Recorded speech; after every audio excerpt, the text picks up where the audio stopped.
Every day, we close our eyes and pretend we're standing on top of the world, looking down on a playground of everything we've ever wanted. Then we open our eyes and realize it's where we live and where you'll want to be. This is Rockhampton. So, where do we start? It depends on who you ask. Some will tell you that if your fishing cast is big enough, you could catch a barra from your hotel balcony. A mum or dad will say it's a cooling swim and bike rides in the early morning fresh air, and crocodiles and garden picnics. Not together, obviously. Others will say it's the silence, in our caves, in our bushland, that moment just before your drink is poured. Some say a must is a selfie with a cow. Oh, and there's those who wax lyrically about Rockhampton's iconic heritage, frontier town to bustling river port to gold rush city, and of special significance, the cultural heart of our city that beats to the sounds of the traditional custodians of the land, the Darumbal people, all to come together to represent the foundation that Rockhampton and Queensland was built on. Strength, character, personality. No matter what your age, whatever the occasion, fireside or five-star, feeling the grass between your toes or the fresh mountain air on your face, you'll never be bored, because we never are. Open your eyes to Rockhampton.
Every day, we close our eyes and pretend we're standing on top of the world, looking down on a playground of everything we've ever wanted.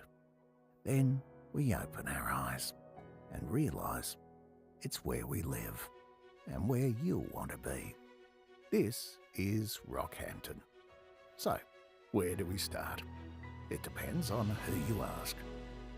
Some will tell you that if your fishing cast is big enough, you could catch a barra from your hotel balcony. A mum or dad will say it's a cooling swim and bike rides in the early morning fresh air, and crocodiles and garden picnics. Not together, obviously. Others will say it's the silence, in our caves, in our bushland, that moment just before your drink is poured. Some say a must is a selfie with a cow. Oh, and there's those who wax lyrically about Rockhampton's iconic heritage, frontier town to bustling river port to gold rush city, and of special significance, the cultural heart of our city that beats to the sounds of the traditional custodians of the land, the Dalrymple people, all to come together to represent the foundation that Rockhampton and Queensland was built on. Strength, character, personality. No matter what your age, whatever the occasion, fireside or five-star, feeling the grass between your toes or the fresh mountain air on your face, you'll never be bored, because we never are. Open your eyes to Rockhampton.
Every day, we close our eyes and pretend we're standing on top of the world, looking down on a playground of everything we've ever wanted.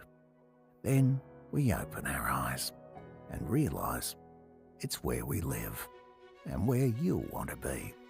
This is Rockhampton. So, where do we start? It depends on who you ask. Some will tell you that if your fishing cast is big enough, you could catch a barra from your hotel balcony.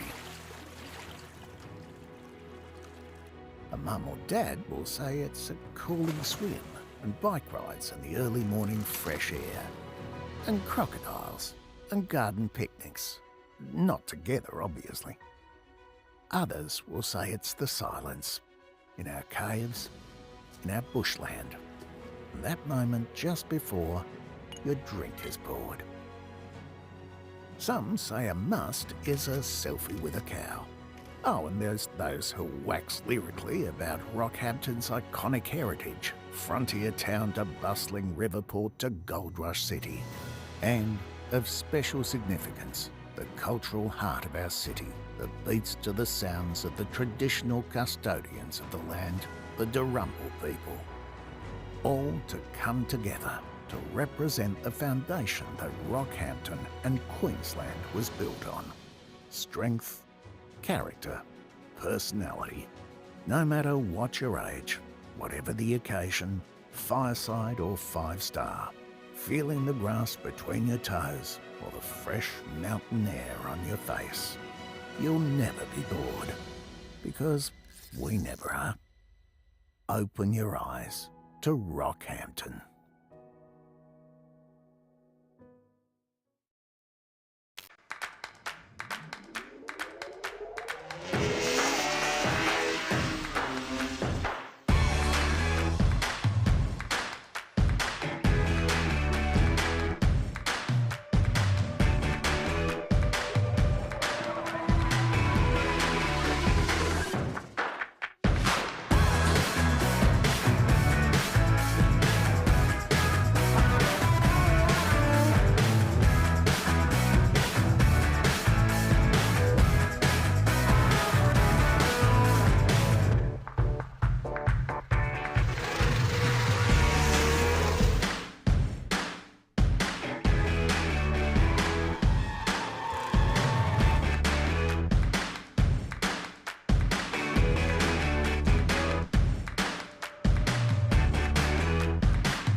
Okay, good morning councillors and good morning officers, and welcome to the Ordinary Council meeting for the 23rd of April 2024.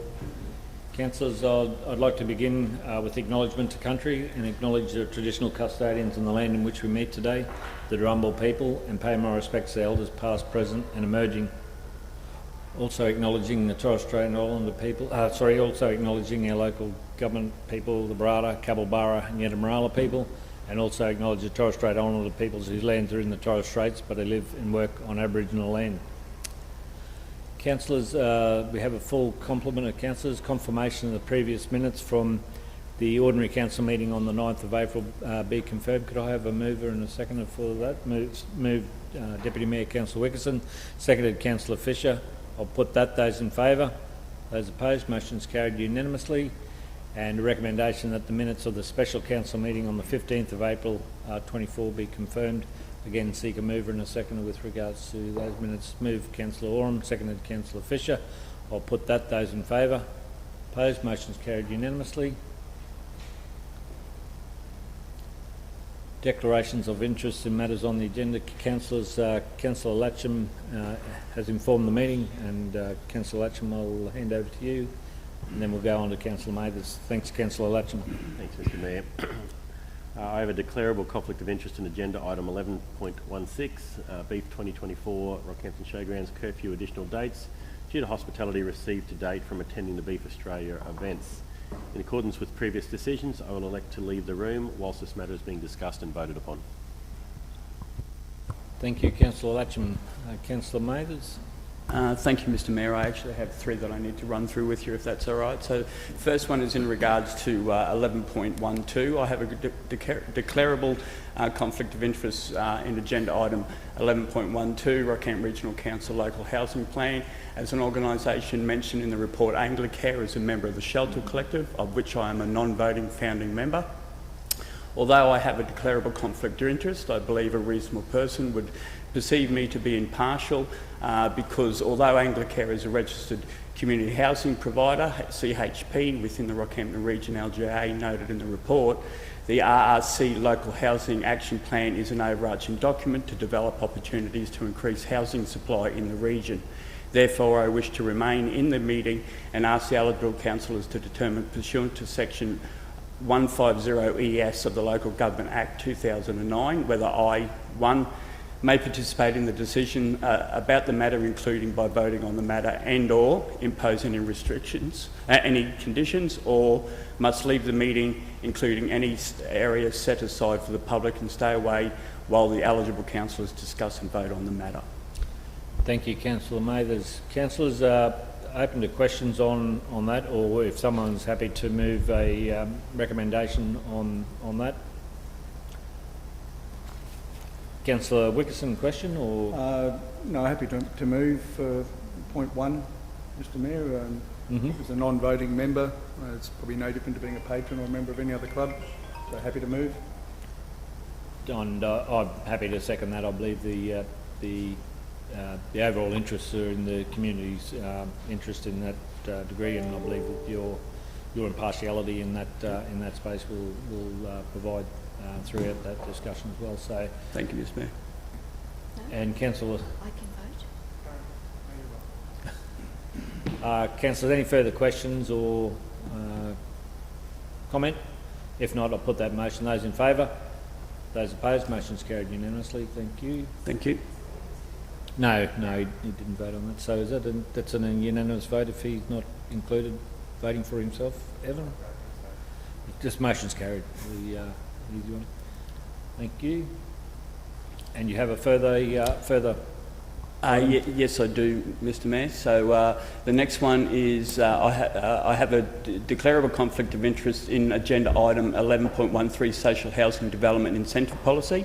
As Anglicare and Rosebery House are mentioned in the report, both organisations are member of the Shelter Collective, of which I am a non-voting founding member.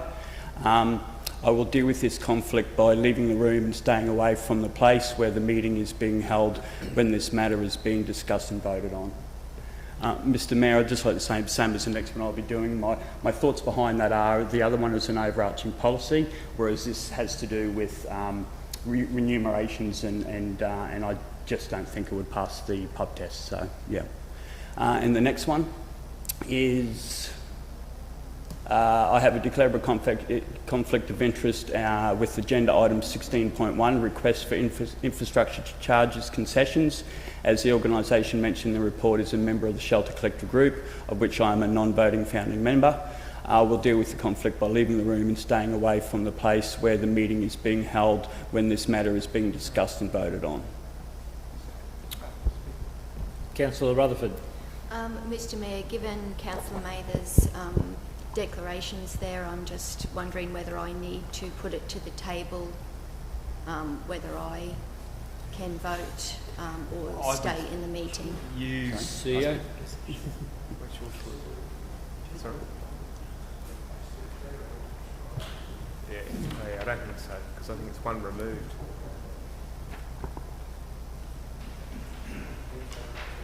We'll just seek clarification on that that question, Councillor.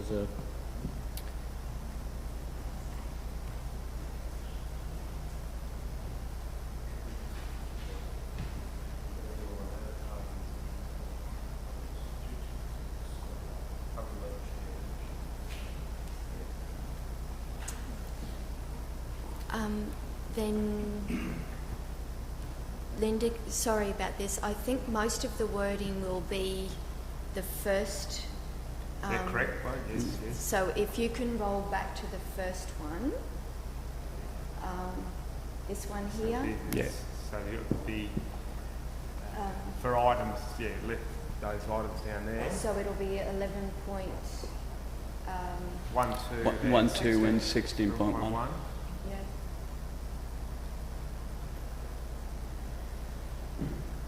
No, sorry, Linda, I'll be the top, I'll use the wording from the top motion. Yeah.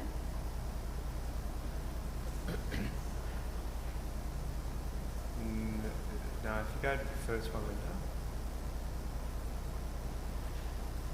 If you copy all of that one and we change the agenda item, so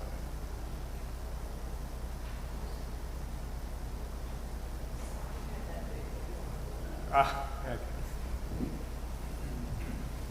Yeah, so for item 12.1, so Councillor Rutherford, agenda item 12.1 and 16.1.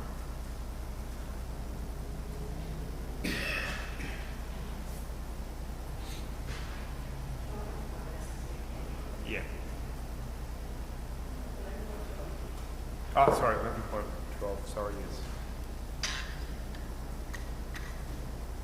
No.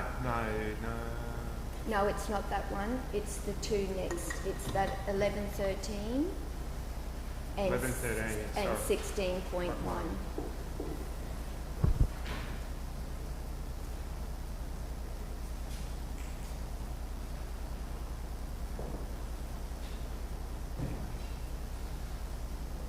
Yeah.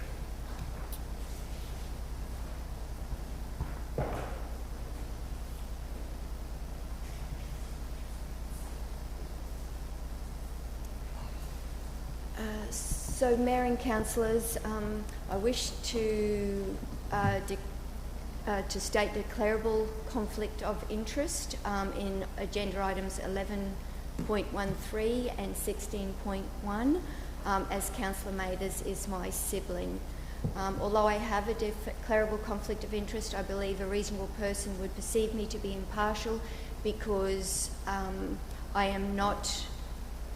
have no connection to Anglicare or the Shelter Collective as organisations. My conflict is merely that I am Councillor Mather's sibling.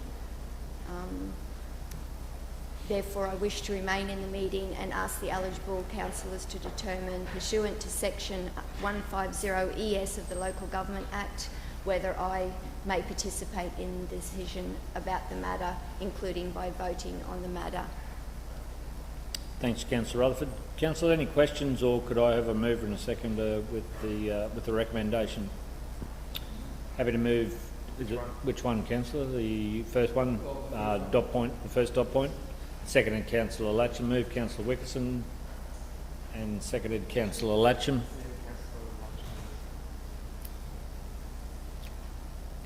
Councillor, no questions. I'll put that. Those in favour?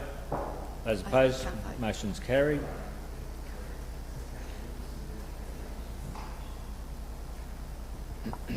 Sorry. Yep.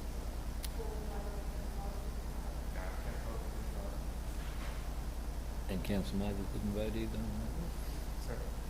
You didn't vote? So the motion's carried. Councillors, was there a further item, Councillor? No? Councillor Wickerson. Thanks, Mr Mayor. I just want to raise, in relation to agenda item 11.14, Indigenous Land Use Agreement, ILUA, review with Darumble, I wish to clarify that my son-in-law Clem Beetson and his mother Deanna Beetson, while proud Darumble people, do not hold any executive role with either of the Darumble parties referred to in the report. So that's DPAC, and also I think the former board of Darumble Enterprise were named in that report as well from the 2016 ILUA. So there's no connection there. In addition to that, and it's not in the brief there, the role that it's proposed that I'm part of with Alicia Cutler is a non-statutory committee with no decision-making powers. It's a consultative committee to just liaise between councils, because Livingstone are involved as well, and the Darumble parties mentioned. So I just wanted to clarify that, probably at this stage of the meeting, Mr Mayor.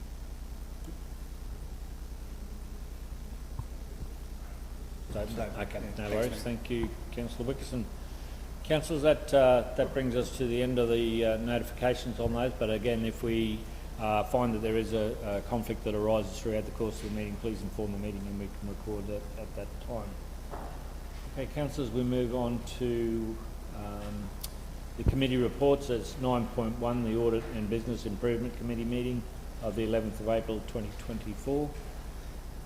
That the minutes are there, held on the 11th, they'll be circulated, received, and the recommendation contained within those minutes be adopted. Move Councillor Latcham. Do we have a seconder? Councillor Mathers. Thank you. Any questions? I'll put that. Those in favour? Those opposed? Motion's carried unanimously. Thank you, councillors. Council delegate reports, Neil. We'll move on to officers' reports, and our first item is 11.1, which is Capricorn Mega Careers Expo 2024.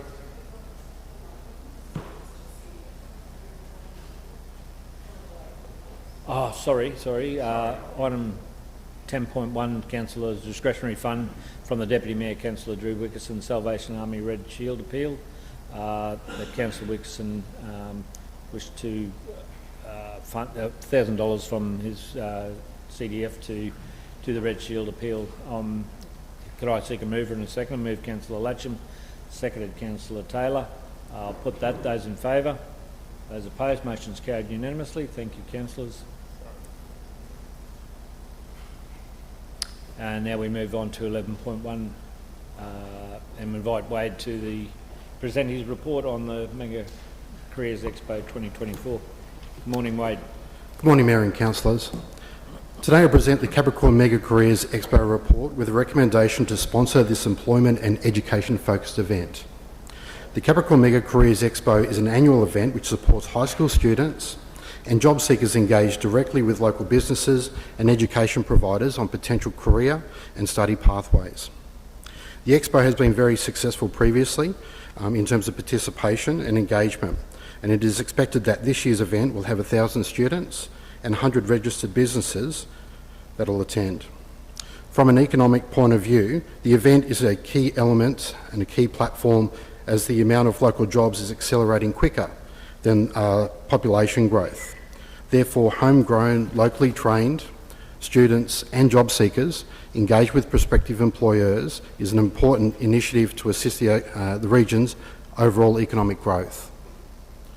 The staffing implications at the Capricorn Mega Careers Expo, so 3 members from the Economic Development team will be present across the day, with 2 staff members from Workforce and Governance. This will also give council an opportunity to engage with students and job seekers in job vacancies. The officer's recommendation is that council sponsors the Capricorn Mega Careers Expo to be held on the 16th of May 2024 for $10,202 inclusive of GST. Okay, thanks very much, Wade. Any questions to Wade on that report, councillors? Councillor Rutherford?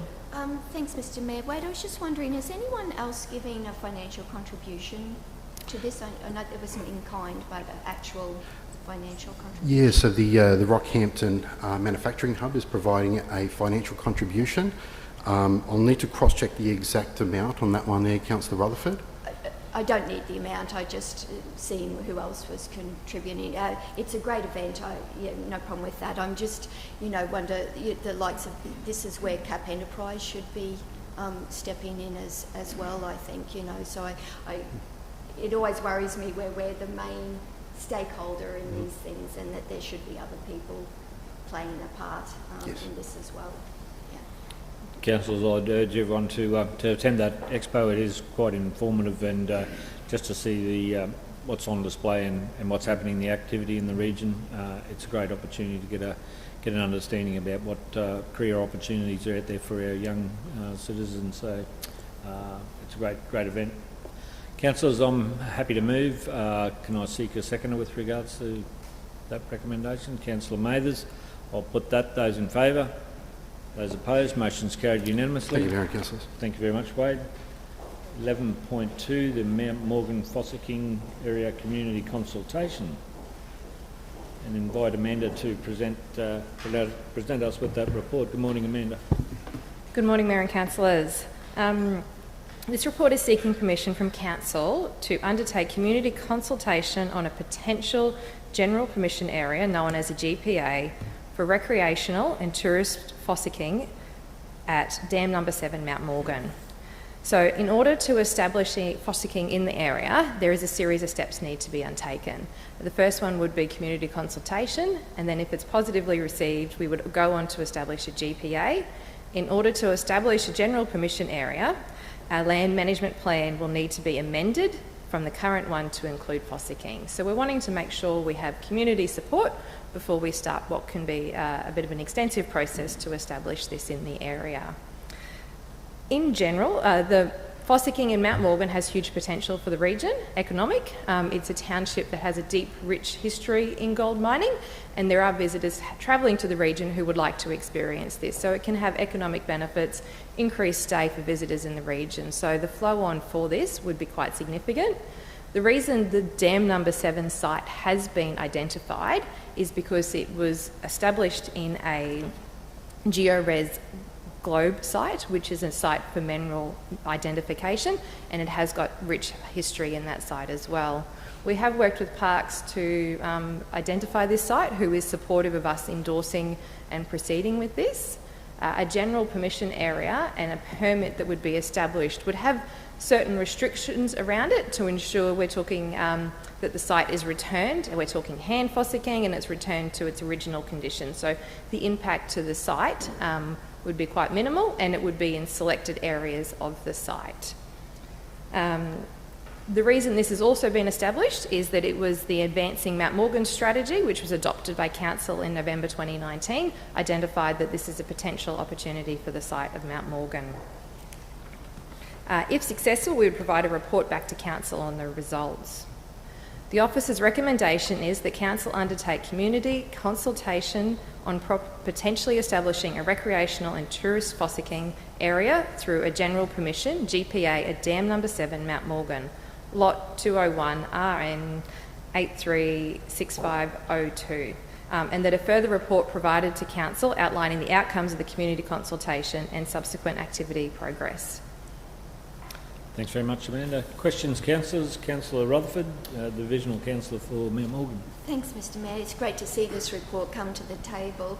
Amanda, I get that we have to do community consultation, but the community have spoken fairly loudly about the fact that they want this, and I'm just wondering whether we can start the process in parallel with the community consultation so that we can shorten that time frame. It's kind of been quite a long time to get to the point we are now, so anything we could do to speed this process up would be wonderful. Is it possible to do things in parallel rather than wait for the outcome of the consultation? So we are wanting to wanting to have full community support. We know that there is support for fossicking in the region. However, we have identified sites previously which have been then unsuccessful when we've done community consultation. So we are just wanting to fully explore, because the process of establishing resubmitting a land management plan is very extensive. We would like to ensure that we are on the right site. We know that the township is supportive of it, but we need to know that we're establishing it. You know, there might be conflicts, and we really want to know the full scope of their support for that. It is a very extensive process, the land management plan application, so we do want to, and we are in order of wanting to identify this quite quickly. We do hope to establish the first stage of community consultation towards the end of May. Again, and it has taken some time, Councillor, and you'd be familiar with that those unsuccessful sites have pushed the timelines out longer than we had anticipated in that space. Yeah. Further question? Yes, Mr Mayor, because I understand that, but those sites weren't already set up for additional traffic or additional parking. You know, we're talking about a site that is a tourism site as it is. You know, it has the parking, the traffic is already there, so it is a very, very different site from the ones we have been dealing with, and that's why I thought maybe we could get the ball rolling quicker. Yep, we do appreciate that. We have worked with corporate services who has expressly requested that we start community consultation before they work on the land management plan. And there are other community user groups who use the dam, so we just need to make sure that they're all aligned with the plan and the understanding of how the permissions that would be established around that. Thanks, Amanda. Have you got any idea of the timelines about approval of a plan? I do believe land management plans can be an extensive process, which is why we're wanting to get the ball rolling on the community consultation so we can start that process as quickly as possible. So we are in consultation with Parks and Corporate Services already, that we're on the same page to start this and get this moving as quickly as possible. Okay, thank you. Councillor Wickerson and then Councillor Mathers. Thanks, Mayor. Like Councillor Rutherford, I'm in support of this, not only for the tourism impacts of it, but also for the locals that want to get up there and have a look around. But through you to Amanda, and you touched on it then, I didn't remember reading it, but when we do the management plan for it, that will put some constraint on the style of fossicking. Like we've had requests from metal detectorists before, and they do some minor excavation, but so the plan will pick up so there's a limit on using even like small machinery or sluices or something else which might have a greater environmental impact. So that will be picked up with the land management plan.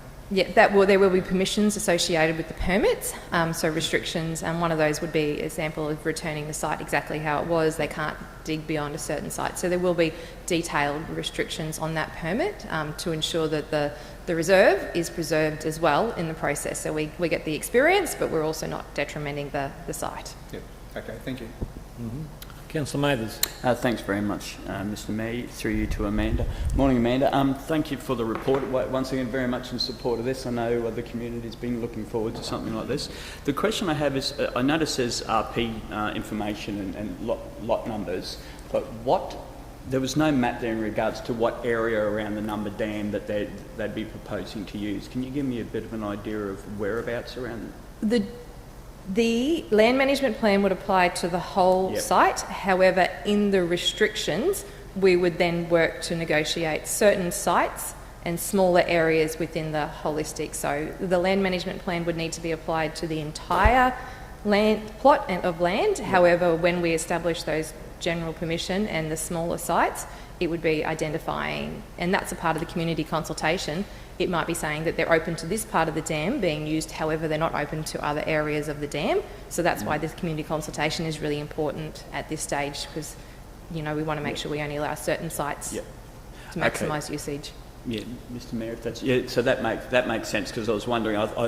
So it's the opposite to what I had in my mind. So it'll cover the whole area, and then we'll restrict areas that can't be fossicked. Yeah, because obviously I know no one would, but we don't want them in the middle of the children's playground or along the banks of the river where people are using to be fossicking there. So, all right, thank you. Thanks very much, Councillor Mathers. No further questions. Could I have a mover and a seconder with the officer's recommendation? Moved Councillor Rutherford, seconded Councillor Oram. I'll put that. Those in favour? Those opposed? Motion's carried unanimously. And I'm sure someone will strike that mother lode that they keep telling me about that hasn't been found in Mount Morgan. So we look forward to that. Moving on to 11.3, a sponsorship opportunity for Capricorn Chamber of Commerce and Artificial Intelligence Workshop. Again, thank you, Amanda, and present that report. Thank you very much. So the Capricornia Chamber of Commerce is an active user group in our community, and they have approached Advance Rockhampton for an opportunity to sponsor with them to undertake an artificial intelligence and AI workshop. We all know that AI is an area which is rapidly growing. It's an area that small businesses need to have the skills to embrace and learn how to use to stay competitive in the current environment. So through this partnership, it would provide an opportunity to bring a high-level keynote speaker to the region. The speaker has been identified as Sue Johnston, who is an alumni to the region, so she does have a connection. However, she has significant credentials in this area. The sponsorship would enable up to 60 attendees to attend the workshop. It would give them the tools that they need, and it would reduce the ticketing price to make it more affordable and available to the wider Rockhampton business community. In addition to our sponsorship, the Chamber would also providing internal resources, and they are seeking additional financial sponsors to cover things such as the accommodation and the airfares, so we would not be the only person sponsoring this. The sponsorship is to the value of $3,000, and it is believed that it would give them significant benefit. The officer's recommendation is that Council sponsors the Capricornia Chamber of Commerce Artificial Intelligence Workshop in June 2024 to the value of $3,000 excluding GST. Thanks very much, Amanda. Questions, councillors? Councillor, I'm happy to move as officer's recommendation. Seek a seconder. Councillor Latcham. Again, councillors, this is an area there where technology is going to improve in the years to come, and to be having this type of a report presented to the council and to the community can benefit the wider area. It's one we'll find that technology is going to rapidly impact our communities, and to be across that is very important going forward. Speaker against the motion, Councillor Oram. So my question just is, how does, sorry Mr Mayor, through you Mr Mayor, how does this flow through into the wider community if only 60 businesses can attend? Amanda? Through the chair. So, in general, we are finding that that's probably the capacity of people. I mean, I think I'd have to take it on notice, but if there was a huge expression of interest, they could probably look at additional venues. On average, that's the attendance rate of those small businesses attending Chamber of Commerce events. There is a contribution to go towards it, and it's also people willing. There's a desire for people to want to take up and participate in that. Yeah. Thank you. Councillor Latcham. Thanks, Mr Mayor. Just to put some context relevant to that, Amanda, I mean, the last event they held was Tom Potter, the founder of Eagle Boys, was last week. He had a conference at Rocky Sports Club, and they had 35 people attend, so I think 60 is more than sufficient for what normally attends Chamber of Commerce events. Okay, thank you. Councillor, no further questions. I'll put the motion. Those in favour? Those opposed? Do you wish to record, Councillor Long? Record your opposition to that? Yep. Yes, thank you. So, Councillor myself, Councillor Taylor, Councillor Wickerson, Councillor Rutherford, Councillor Mathers, Councillor Fisher and Councillor Latcham, all in favour, and Councillor Oram vote against. Thank you, councillors. We'll move on to our next item, 11.4, Indigenous Land Use Agreement, the ILUA. And Melanie or Alicia, thank you.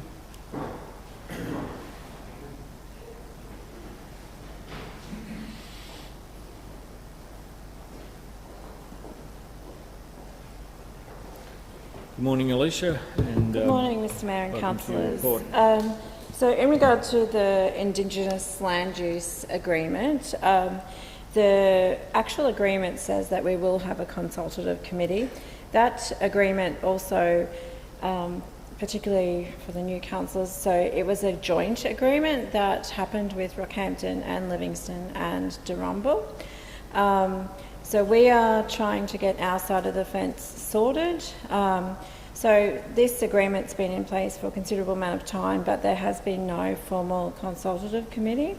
The discussions with Darumbal are that, you know, we want to start working together more closely, and we also want to start renewing the ILUA agreement because it is up for renew. So this is about simply taking the nominations. It was missed when we first appointed council in terms of those representatives. So this is about making a representative. My suggestion was Councillor Wickerson as the portfolio for communities, but happy to take anyone. I didn't realise around that conflict of interest, or the perceived conflict of interest. Okay, thanks, Alicia. Councillor Wickerson, have you any objections to that, if there is that? No objections, Mayor. Mm-hmm.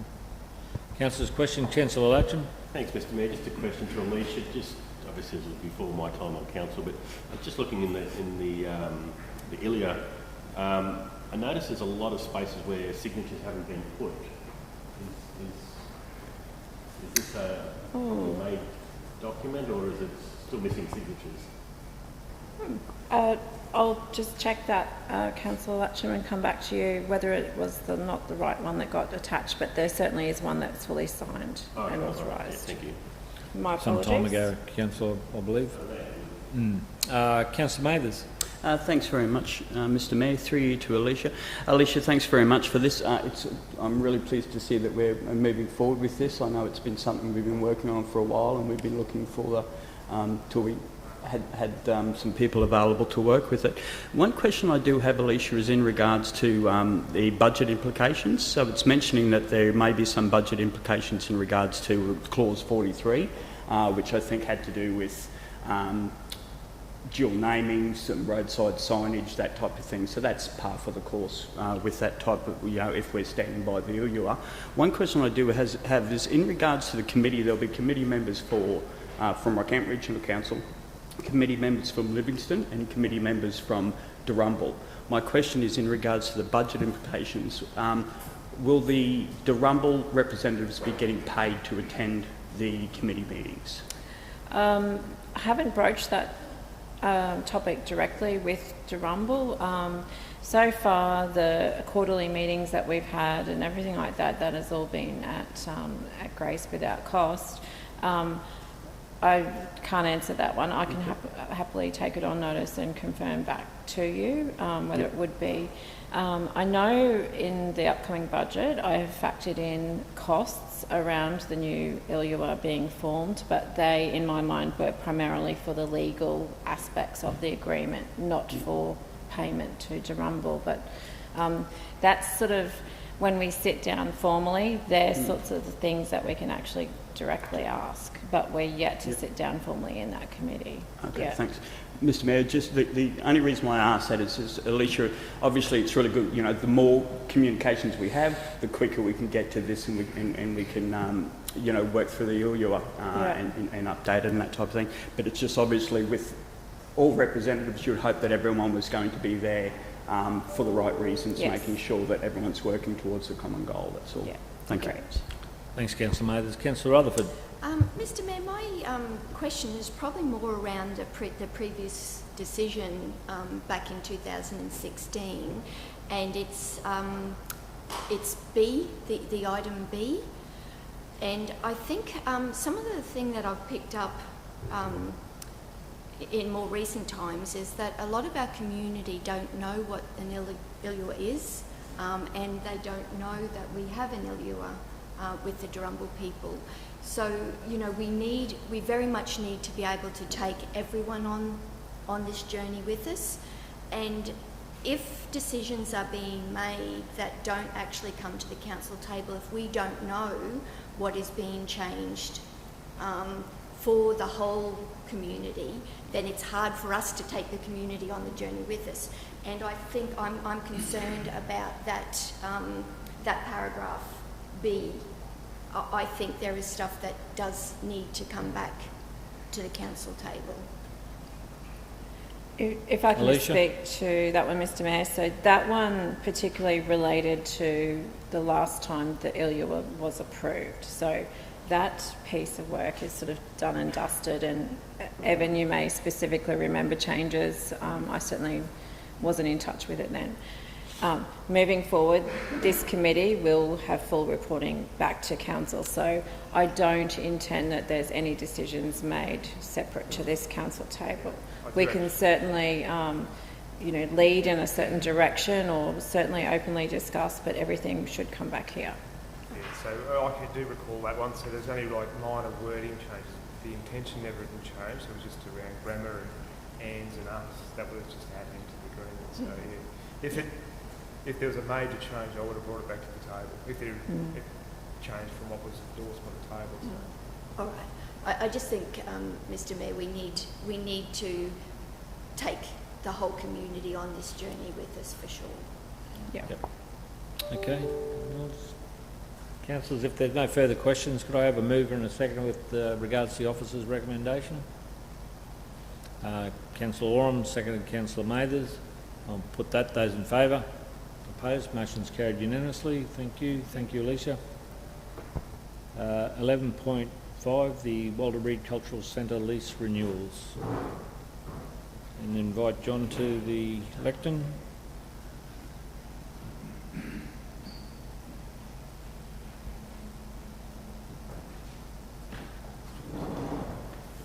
Through the chair, good morning, councillors. In front of you, I've got a report that addresses the tenant leases in the Walter Reed Cultural Centre, which expired in February 2024, with tenants now operating on a rolling monthly lease. Council approval is required to offer existing tenants new lease agreements as required.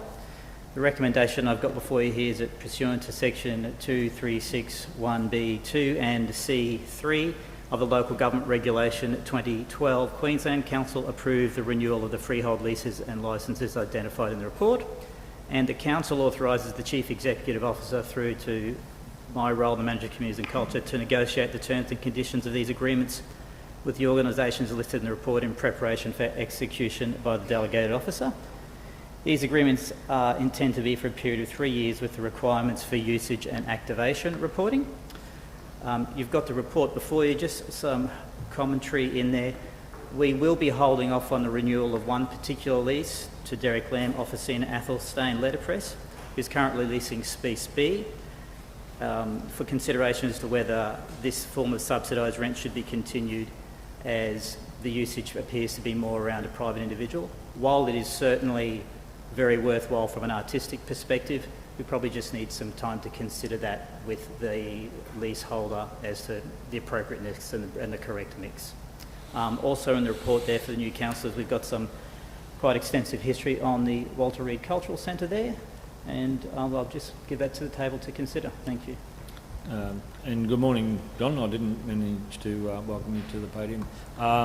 Again, councillors, there's an opportunity there, I think, for the new councillors to touch base with John and Alicia, just to have a look at those facilities in some time going forward. So it just gives you an understanding of what those provided to those spaces that are provided to our community. So we have a number of questions, so we'll go around the table and go back to that. Thanks, John. Councillor Mathers, Councillor Rutherford, and then Deputy Mayor Councillor Wickerson. Thank you. Thanks very much, Mr Mayor. Through you to John. Morning, John. Morning. Thanks very much for the report, John. I just wanted to say, in regards to the Space B, I'm pleased that we're sort of having a bit of a closer look at that.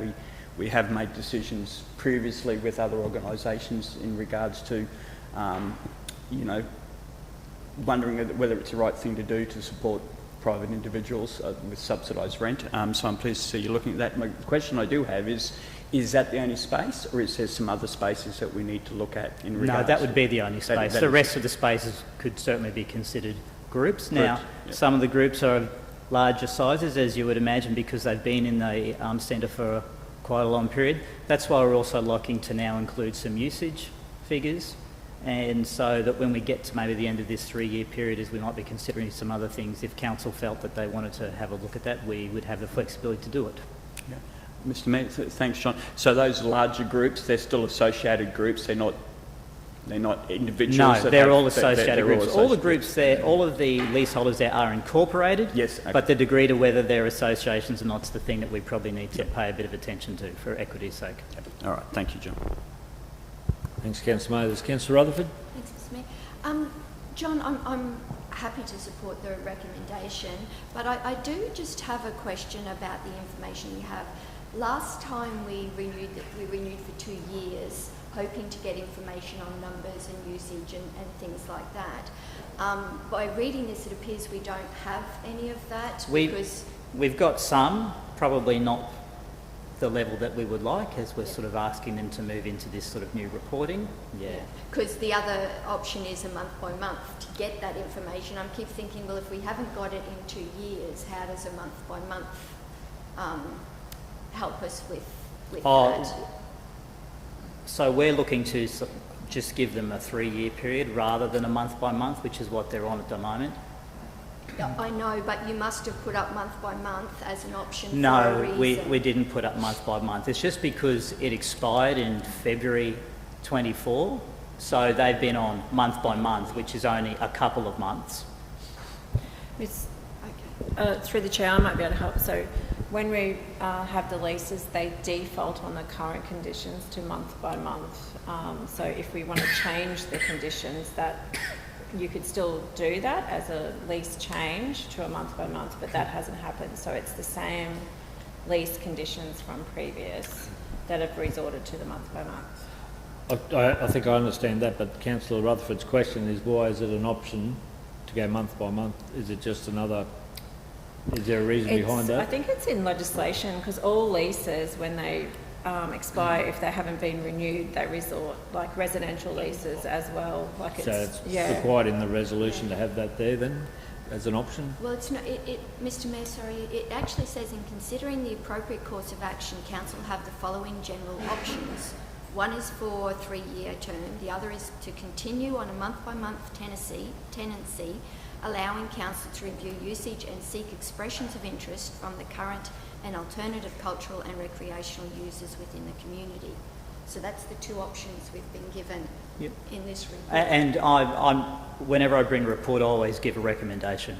And my recommendation is, rather than going month by month, to give a 3-year period. We've come out of COVID, which is what happened during that 2-year period. I believe we also might be in the process of considering our community leasing policy and program in the next year or two. So that gives us this option to give these organisations a degree of surety, not for 5 years, but for 3 years. We've asked them recently, coming out of COVID, to give us month-by-month reporting. We're still working on making sure that we get that to our satisfaction. And for me, this was the balance of giving them some surety and giving a reasonable leasing period with some requirements around it. But happy to take the table's recommendation. No, Mr Mayor, I'm happy for the 3 years. I think the surety is important. What I'm trying to get at is, if we don't have the information we need as far as usage numbers and things like that, maybe there's something that needs to be written into the lease that gives us that information, because, you know, we've been looking to get that for 2 years, and we obviously still don't have it, so therefore we might need to write it into a lease so that we do know that these are actually active with memberships that are using the facility, and it's not just sitting being used once a month for 3 people. And that, sorry, through the chair, that'll be the terms of the lease. If we find that they're not giving us that, I would then seek advice as to what process or penalties we'd put in place. Of course, keeping in mind we would treat community groups reasonably within their capacity.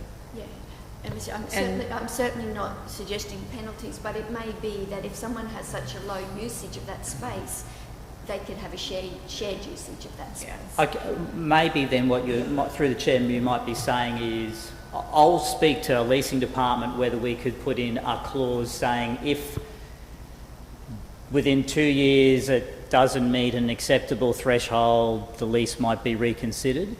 It is hard to put into our leasing documents stipulations around things that might happen or might not happen, but I can investigate that with our leasing team if you'd like.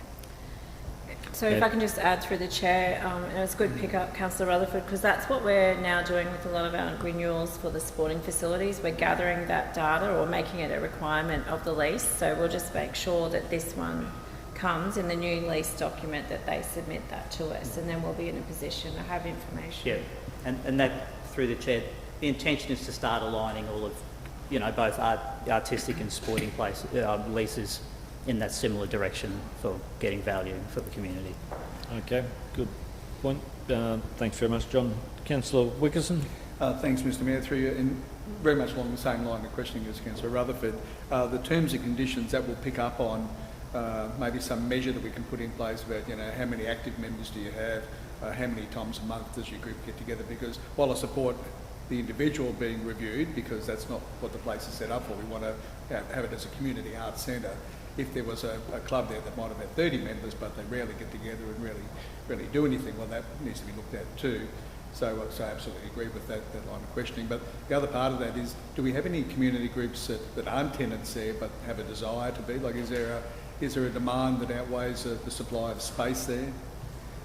I haven't had, through the chair, I haven't had a particular request for new space. We have had a request from an organisation that would like their own theatre space and rehearsal space. That's something we can't really supply at the moment, and we've encouraged them to potentially work with some of the other tenants. We have occasionally had requests for, I guess you would call, short to medium term artist spaces. So an artist might want to work on something for 2 or 3 months. We've got that as you come up the stairs now, the space that's immediately to the right, which has been used for that. So that's really the kind of request that we're getting that might be within the bounds of the facility that we have, which also probably then speaks to the thought about why we're holding off, we may hold off on one of these leases. Very good. And just to be clear, there's a gallery space where you come up the stairs and it's sort of dead ahead opposite the theatre. Yes. So that space is available for tenants there to have occasional exhibitions for a fee. But we also offer that space to external groups to have an exhibition certainly. At a higher fee because they're not tenants. Or? The tenants and off the top of my head, the tenants and anybody else are charged the same rate. There had previously been an embedded right to use for that gallery space for some of the tenants, but that's not the case now. But it does get quite good use. You'll probably see it often advertised as the Reed Shop or the Reed Store. You can certainly expect it to be for that space to be very regularly used around River Festival and also at Christmas time, we remember. So it does get quite a degree of use there that's available to different members and organisations in the community. Yeah, and that gallery space too allows tenants there to have a retail outlet on occasion to boost their funds up, which is good. That's certainly what the Reed Shop is. Sorry.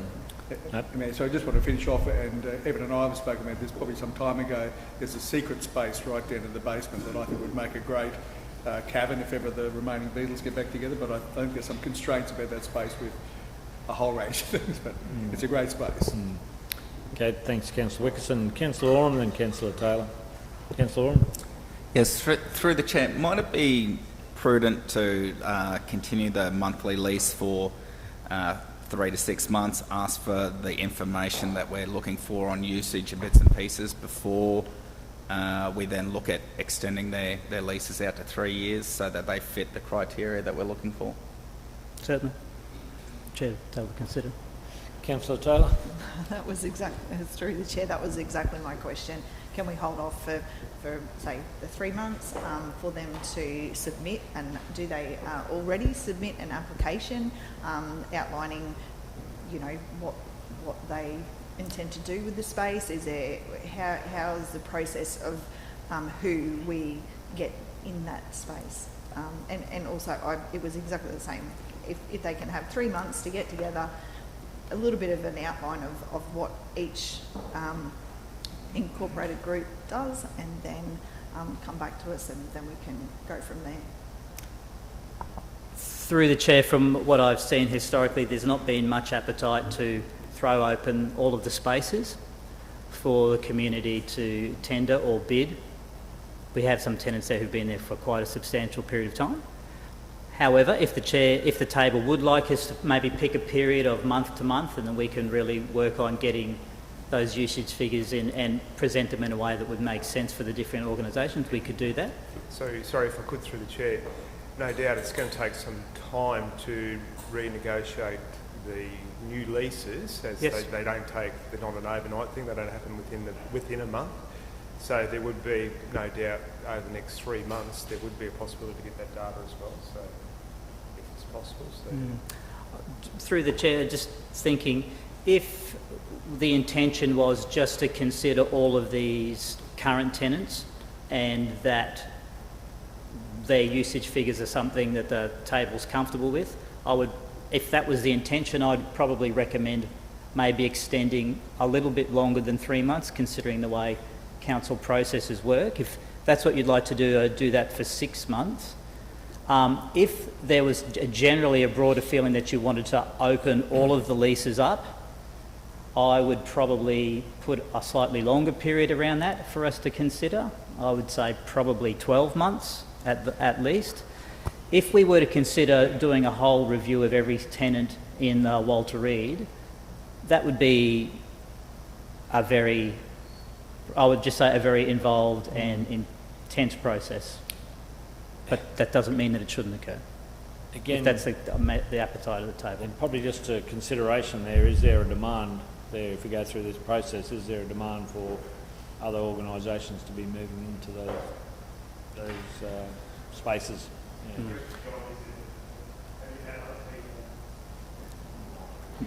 Through the chair, no. probably in my time for the last 6 years, maybe one or two, and they've been accommodated in other ways.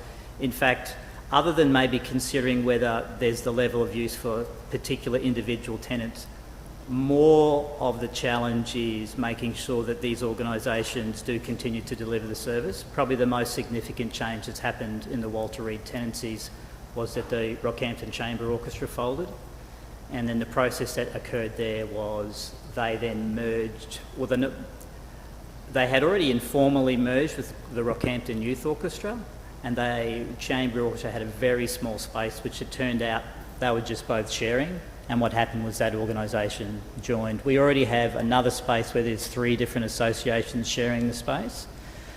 So that's my opinion.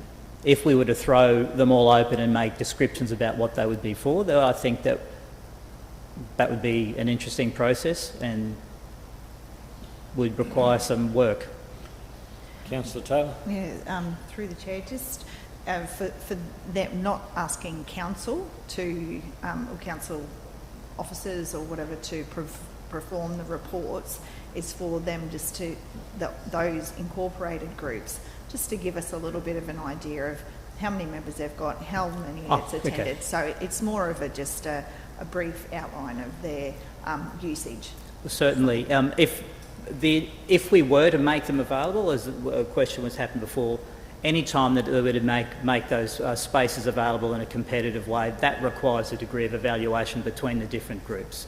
So if we decide not to go down that path, but perhaps extend for 3 to 6 months, that might give the organisations a time who are there to give us the information without putting it out competitively to the market. Yeah. Thanks, Councillor Taylor. Councillor Rutherford. Mr Mayor, I don't think there's been a call for additional usage of this facility to cause a number of organisations and their memberships distress by thinking that they have to, resubmit for a lease. I think our wires are getting crossed a little, John. I think all we really need to know is that this club uses this room 3 nights a week and has 30 members. Okay. That's all we need to know, just so that we know that that room is being well utilised. If someone's got 1 member and is using it once a month, then we need to rethink. So it's really, we don't need huge lots of information. So I thought the CEO going, well, it takes a little while to get these leases done. Let's just try and I think there's 3 questions that need to be asked and just get that information. So probably where you change that resolution up there is that you continue the month-to-month lease arrangements currently at the Walter Reed and secure additional usage data over the following 3 to 6 months, and that the matter be presented back to the table following that Consideration. Yeah. It gives a bit more information to the table and allows us to come to a landing on that. Councillor Taylor? Just where it says and compile, so that the tenants compile usage data, maybe? Whether it's a responsibility of the tenants, not of council, to get that data usage? Yeah. Yeah, and the tenants compile data usage, maybe?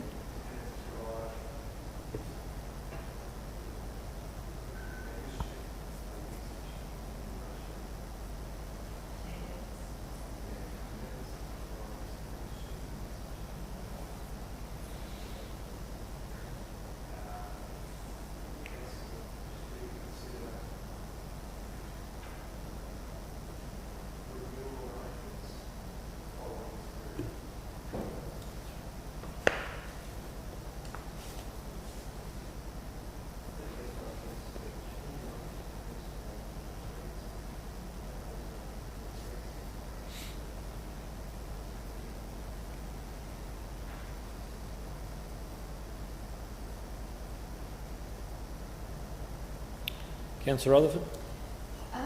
Mr Mayor, probably through you to the CEO, and I think this is a general question for all our leases, that is it possible to have a clause in there that basically says use it or lose it? Yeah, so, sorry if I could, through the chairs.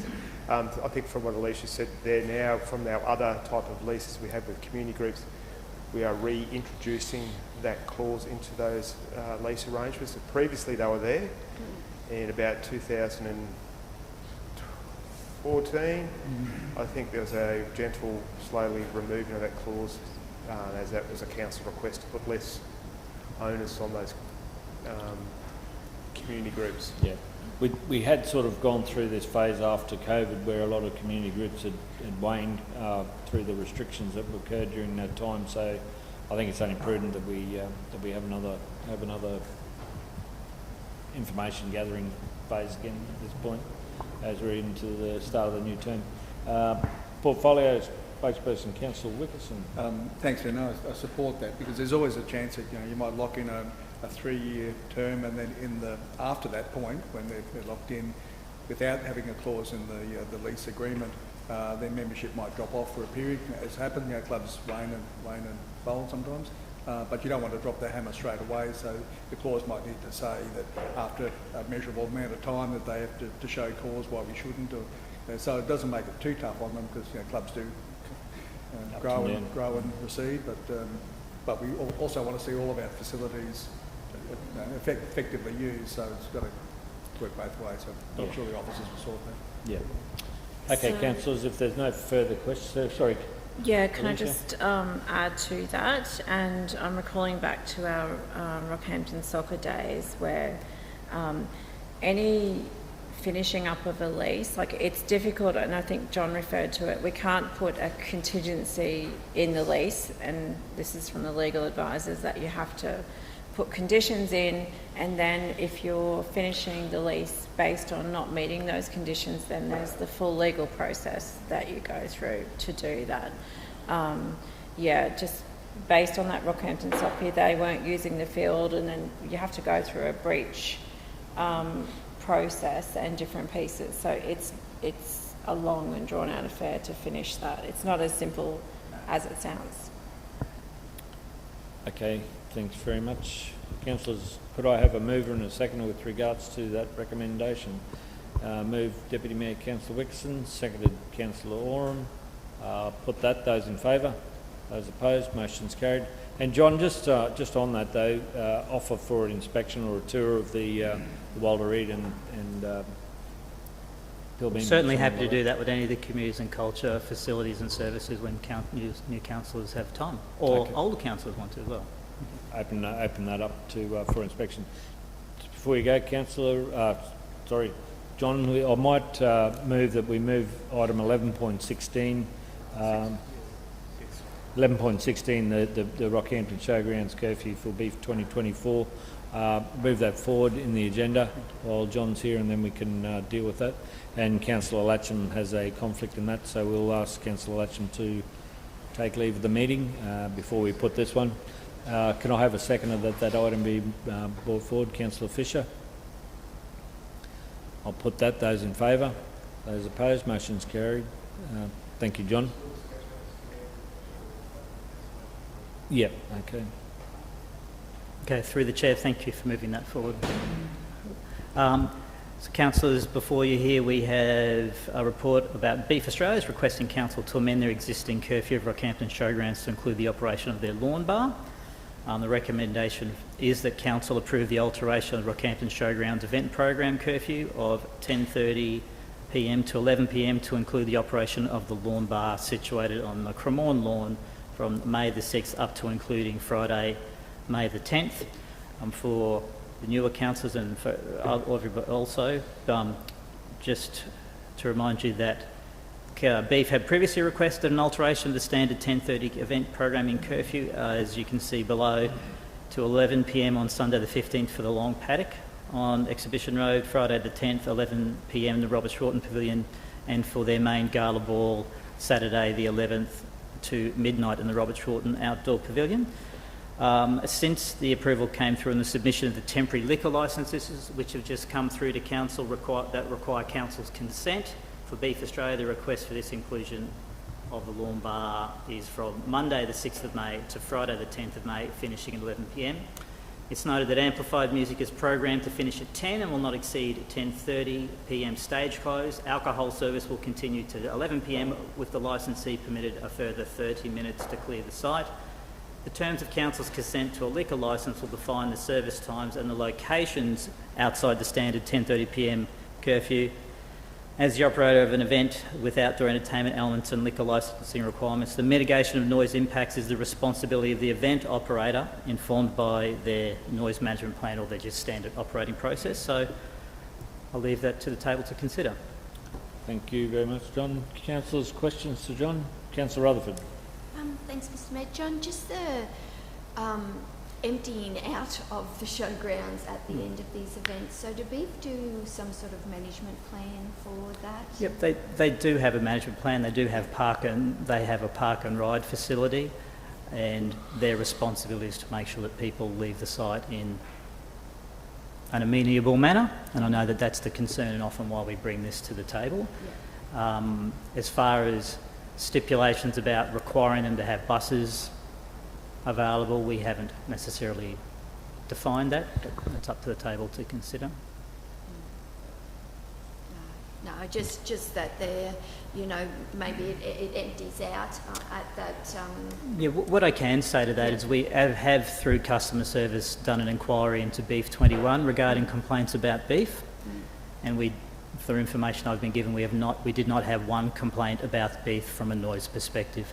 So from that outlook, this is a very significant event that's run to a very high standard, and I think when bringing this to the table, I would like to continue to think that there's little risk for concerns with the way this event's managed. Yeah, and I think, Mr Mayor, while it empties out through that Robert Schwarten gate and out that way, there's a lot of processes that have been put in place that have improved it. So yes. That's my only concern, is that they're not emptying people out from all different... No, they're not. And it's channelled and moving from there. And that's why when we raise no objection to liquor licensing, we're very specific about which areas of the grounds. So we're not saying you can have till midnight for everything on site. We stipulate which areas that we consent to that past 10:30. Thank you, Mr Mayor. Thanks, Councillor Rutherford. Councillor, there are no further questions. Could I have a mover and a seconder with regards to that officer's recommendation? Moved Councillor Taylor, seconded Councillor Oram. I'll put that. Those in favour? Those opposed? Motion's carried.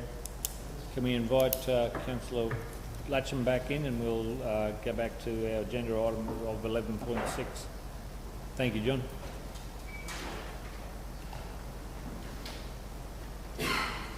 Councillors, before we get Marnie up, we might take a 10-minute recess and come back at 10:15. I'm happy to move. Seek a seconder. Seconded Councillor Wickerson. Put that. Those in favour? Those opposed? Motion's carried.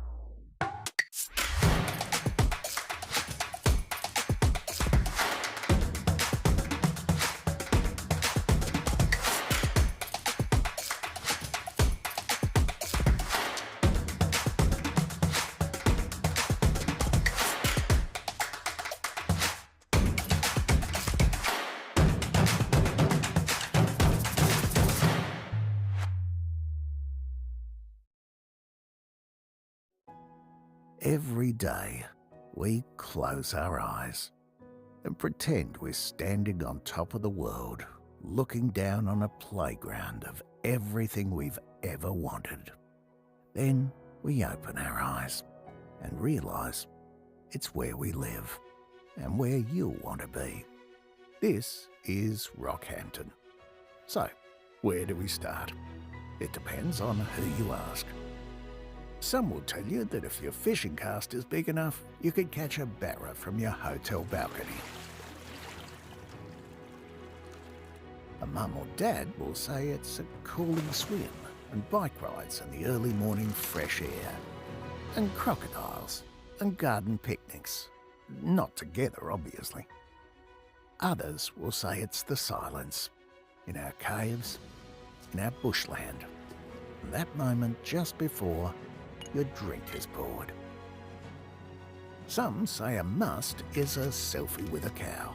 Oh, and there's those who wax lyrically about Rockhampton's iconic heritage, frontier town to bustling river port to gold rush city.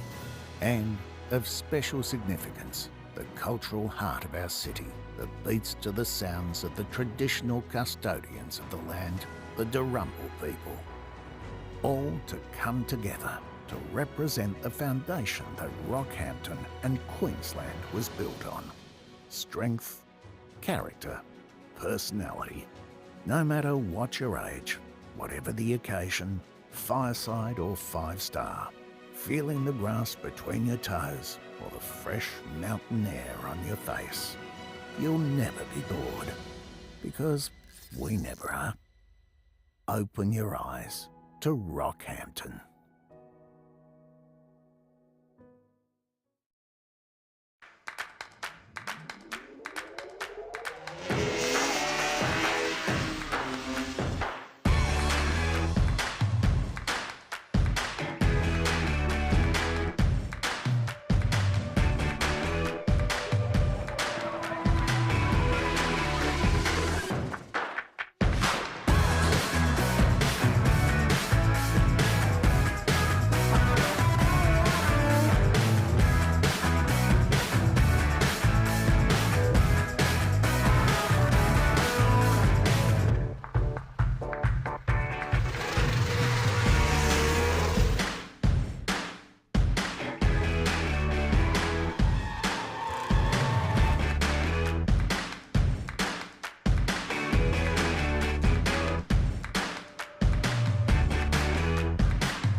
Every day, we close our eyes and pretend we're standing on top of the world, looking down on a playground of everything we've ever wanted. Then we open our eyes and realise it's where we live and where you'll want to be. This is Rockhampton. So, where do we start? It depends on who you ask. Some will tell you that if your fishing cast is big enough, you could catch a barra from your hotel balcony. A mum or dad will say it's a cooling swim and bike rides in the early morning fresh air, and crocodiles and garden picnics. Not together, obviously. Others will say it's the silence in our caves, in our bushland, and that moment just before your drink is poured. Some say a must is a selfie with a cow. Oh, and there's those who wax lyrically about Rockhampton's iconic heritage, frontier town to bustling river port to gold rush city. And of special significance, the cultural heart of our city that beats to the sounds of the traditional custodians of the land, the Durrumbul people. All to come together to represent the foundation that Rockhampton and Queensland was built on. Strength, character, personality. No matter what your age, whatever the occasion, fireside or 5-star, feeling the grass between your toes or the fresh mountain air on your face, you'll never be bored, because we never are. Open your eyes to Rockhampton.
Every day, we close our eyes and pretend we're standing on top of the world, looking down on a playground of everything we've ever wanted.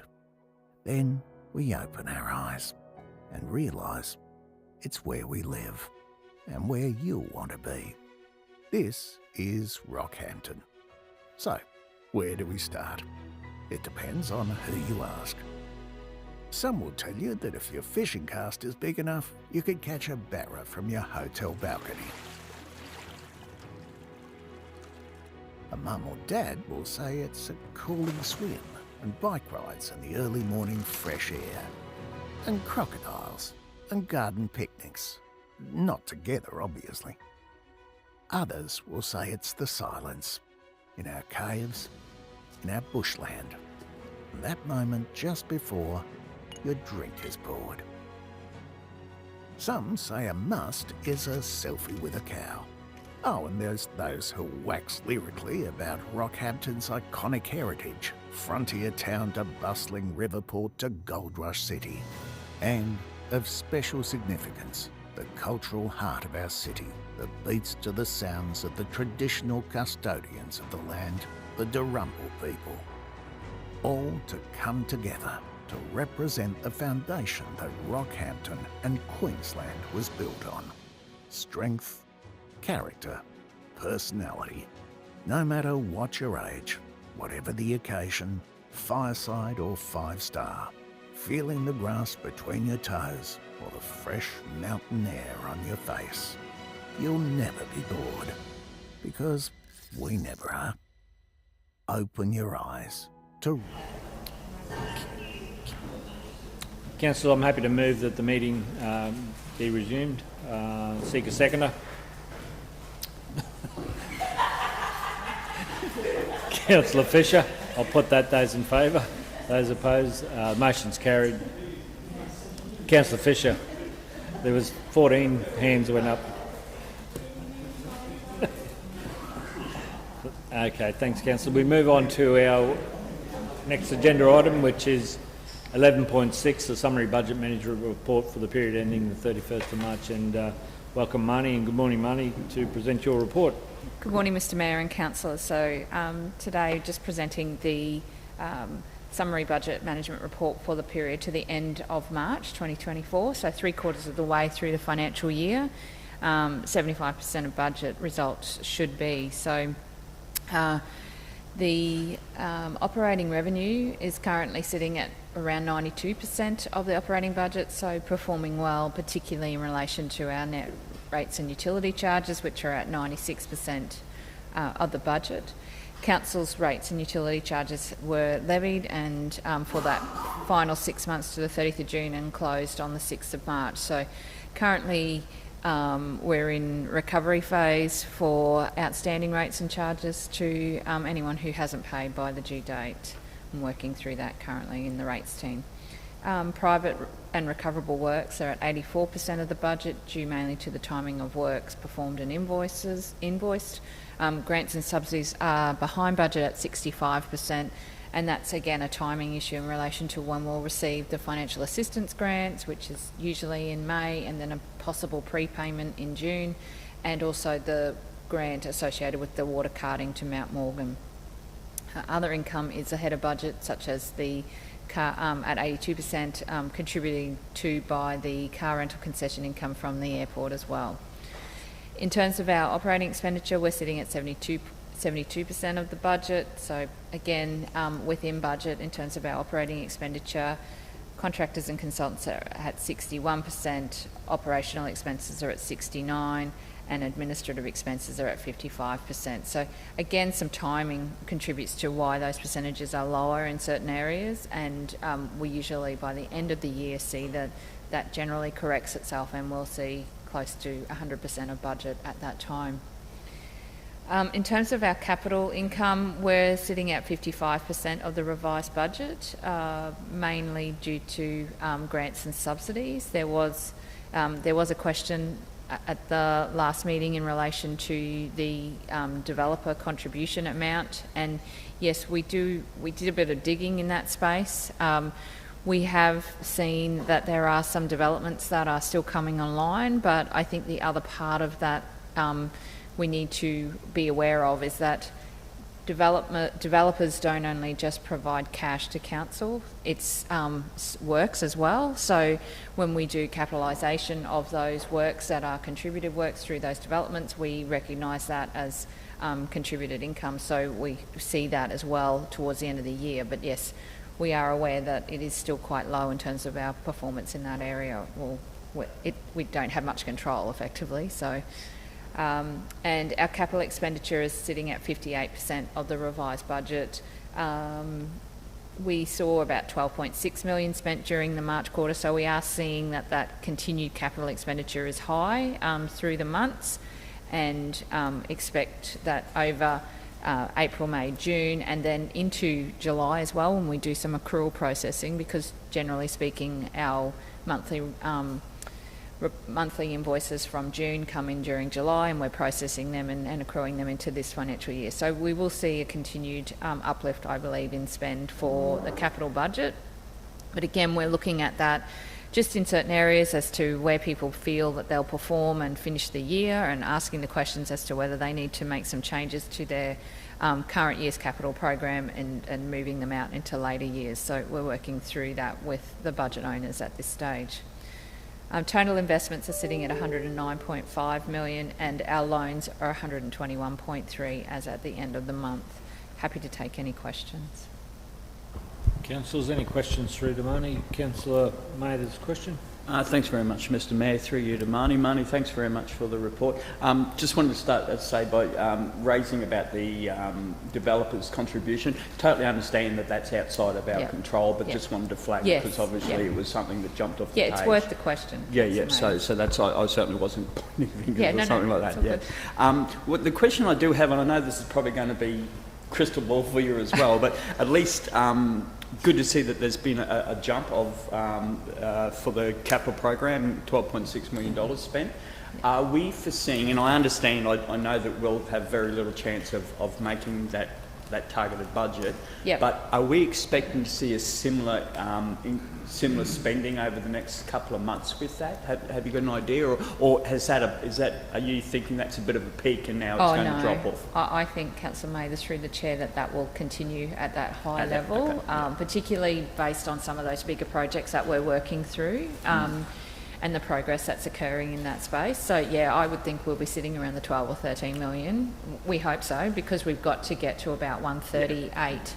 So so that's, and we need at least that to reach that budget. So no, look, that's good to know. I was just figuring because of those major projects we've got happening. I just didn't know whether, because we'd already bought all the pipes for the Mount Morgan pipeline. Does that mean it's only the contracting fees that are coming? I just wasn't sure. But you're thinking it might be stable at that? Yeah, I would think so. And I mean, we're seeing good progress in that space, particularly on that project. Yeah. So.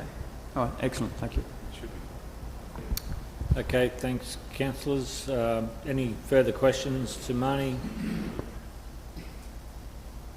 No, I'm happy to move as recommended. Seek a seconder.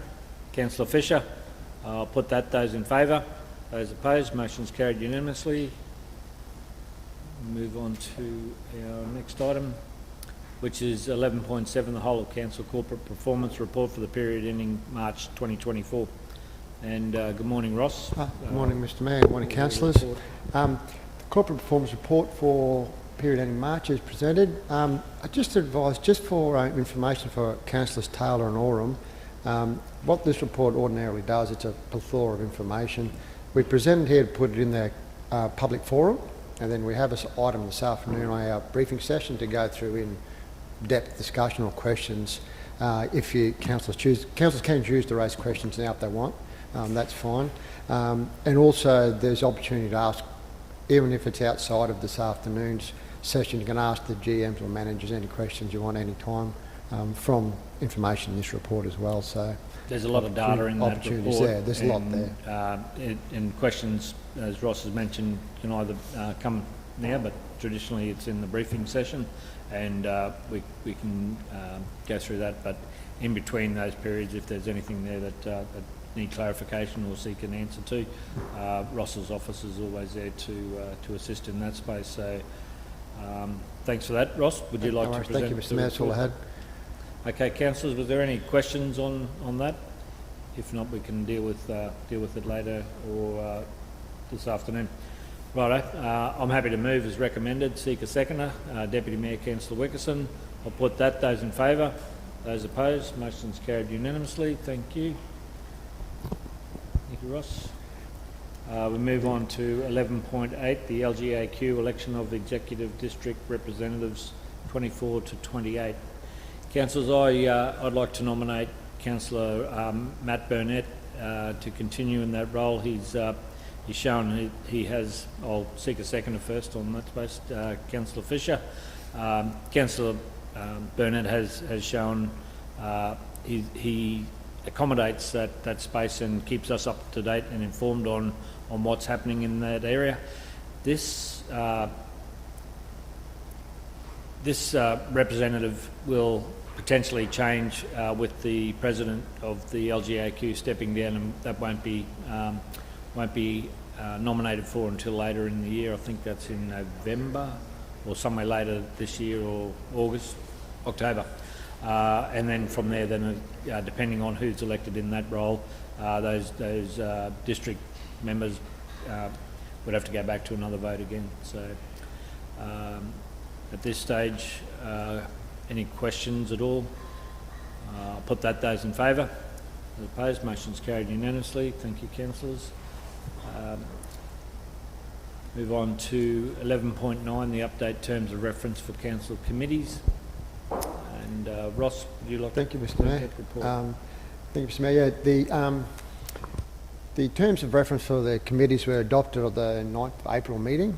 We did take some feedback on board from that meeting and have updated those terms of reference with that feedback. The predominant change is the addition of the update from the portfolio councillor for that area in each of those committees. So I'd just like to recommend that those terms of reference be adopted. Thank you, Ross.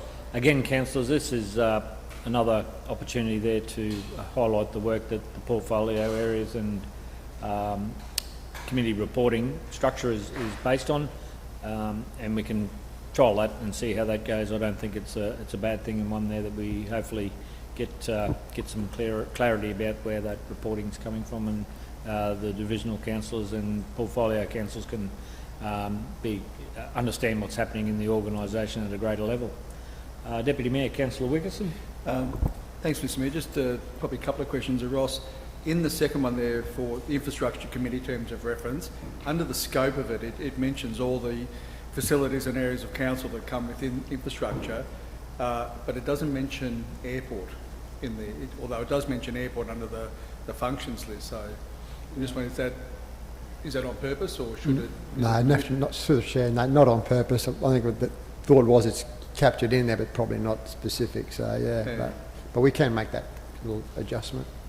Just for consistency, because when I looked at the communities one, it lists out all the facilities and area of interest like sport and Heritage Village and whatever. So just that's a good pickup. Yeah. Yeah, we'll include that, and again for the portfolio. And the second one was good to see that council portfolio chairs will get an opportunity to present their own report. But just the mechanism of that, like, will that be written like bullet points by? We'll work our way through it as we do. Okay. In the fullness of time. I'm just wondering how much I need to start writing to present. Happy to obviously have our own flavour put into it, but yeah, through the chair, we'll have the GMs that we'll sit and work that through. I think the former model was pretty good, where it's just a spokesperson at that time, when, but how it's captured in the agenda, so that item part. Mm-hmm. There will be a report within the agendas, and the portfolio councillors will speak to that, but also verbally elaborate on the report. Yeah. Okay. Great. Mm-hmm. Okay, councillors. Councillor, happy to move. Councillor Rutherford, seconded Councillor Wickerson. We'll put those in favour. Those opposed, motion's carried unanimously. Thank you, councillors. We'll move on. Excuse me, 11.10. Welcome, Shannon. Good morning, Shannon. Good morning, Mayor and councillors. This report is seeking council's approval regarding the 2 directors and the delegates for the Central Queensland Regional Organisation of Councils following our local government elections. So, as you would obviously be aware, Mayor Williams was already the director, our primary director, and CEO was the alternate director, so we're affirming those positions. And then you'll see an A up there, we are requesting council to resolve, that the appointing the mayor, the deputy mayor, Drew Wickerson, and CEO as the delegates to attend the general meetings of the company. Only 2 delegates can attend CQ Rock at a time, and there's we have 1 voting power. So A, B and C under there sets out that the mayor will, if has attendance, he'll be the delegate. If the mayor isn't in attendance, CEO will be our delegate, and if both aren't in attendance, then the deputy mayor, Councillor Wickerson, will be the appointed delegate. Okay, thanks very much, Shannon. Councillor, any questions? I do have one, and that's probably to the CEO, though, about the consensus around the voting? Have we clarified? Not yet, Mr Mayor, so I think that will help happen as there's a transfer over from one secretary To the other. Okay. I think that needs to be cleared sooner rather than later. Just your microphone, Councillor. Do I need to formally resign or what? As Shannon? Councillor Fisher, you were a delegate prior. You won't need to formally resign as far as I'm aware, but we'll check on that to make sure there's nothing else we need to do in the background. Okay, thank you for that. Mr Mayor, I'm happy to move. Happy to move. Seek a That's seconder. acceptable. Councillor Mathers. Councillor, any no further questions? I'll put that. Those in favour? Those opposed? Motion's carried unanimously. Thanks very much, Shannon. Thank you. Moving on to item 11.11, the schedule of meetings from April to December 2024. Ross, it's pretty self-explanatory, this Yes, Mr. report. Mayor. Councillors, were there any questions or comment around that schedule of meetings? If not, I'm happy to move as recommended.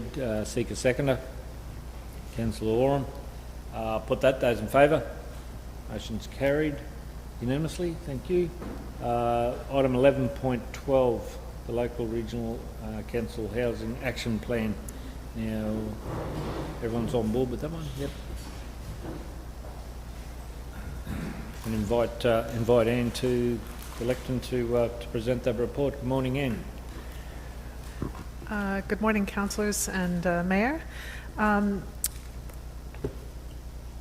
This report puts forward our draft of the local housing action plan that we have worked on over the past year.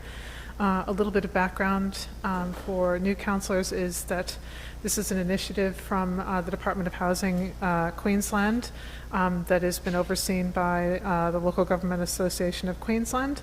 The purpose of local housing action plans is for local governments to develop a set of actions that they are particular to their area that will help to address their own housing issues in their LGAs. We have worked over the last year in gathering a lot of information from a number of different sources, as well as conducted some consultation with stakeholders in the area. That information has informed the set of actions that we've put forward. During this time, we've also worked quite closely with the Department of Housing to ensure that what we are doing aligns with the state objectives and that they are behind the actions that we have developed as well. During this time, we've also done a lot of work already in actually delivering some of the actions in our action plan. Once this draft has been accepted by council, it goes to the state. They've already agreed that the content of our action plan is acceptable. They're behind it. Then that will be made public. Following that, we will work with the Department of Housing to develop an implementation plan. That will then identify some of the things in our action plan that are aligned with some of the things that are happening within the state government to then see those things move forward.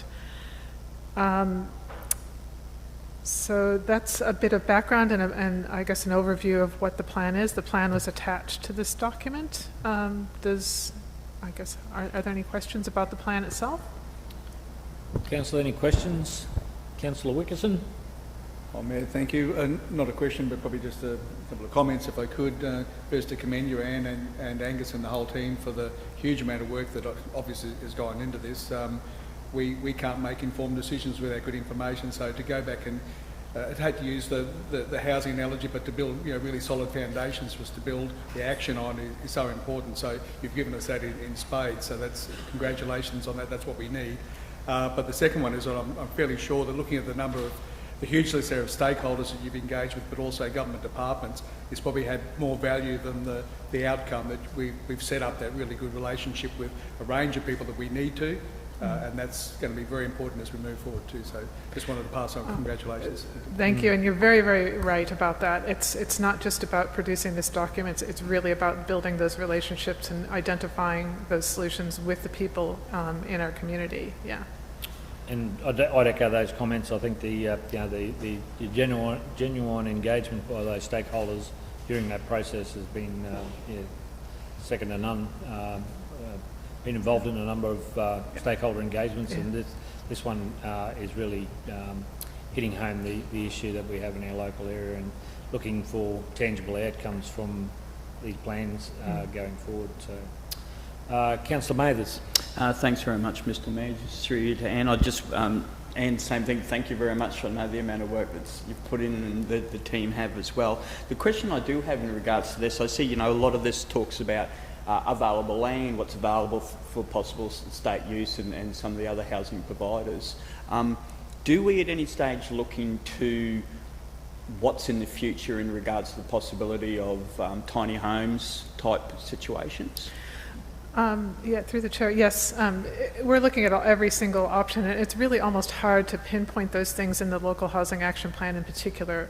It's more about being receptive to the things that come across our radar and going out and seeking those things. And we actually have been approached by a number of developers for, I guess, different innovative housing solutions. So I guess through this activity, what we're doing is we're trying to create, in effect, a front door for people to come and approach council to know that we're available to talk to them, and we've already started some of those conversations to assess what it is that they offer or what they're asking from council, and then to identify what opportunities there are within council to help some of those things along.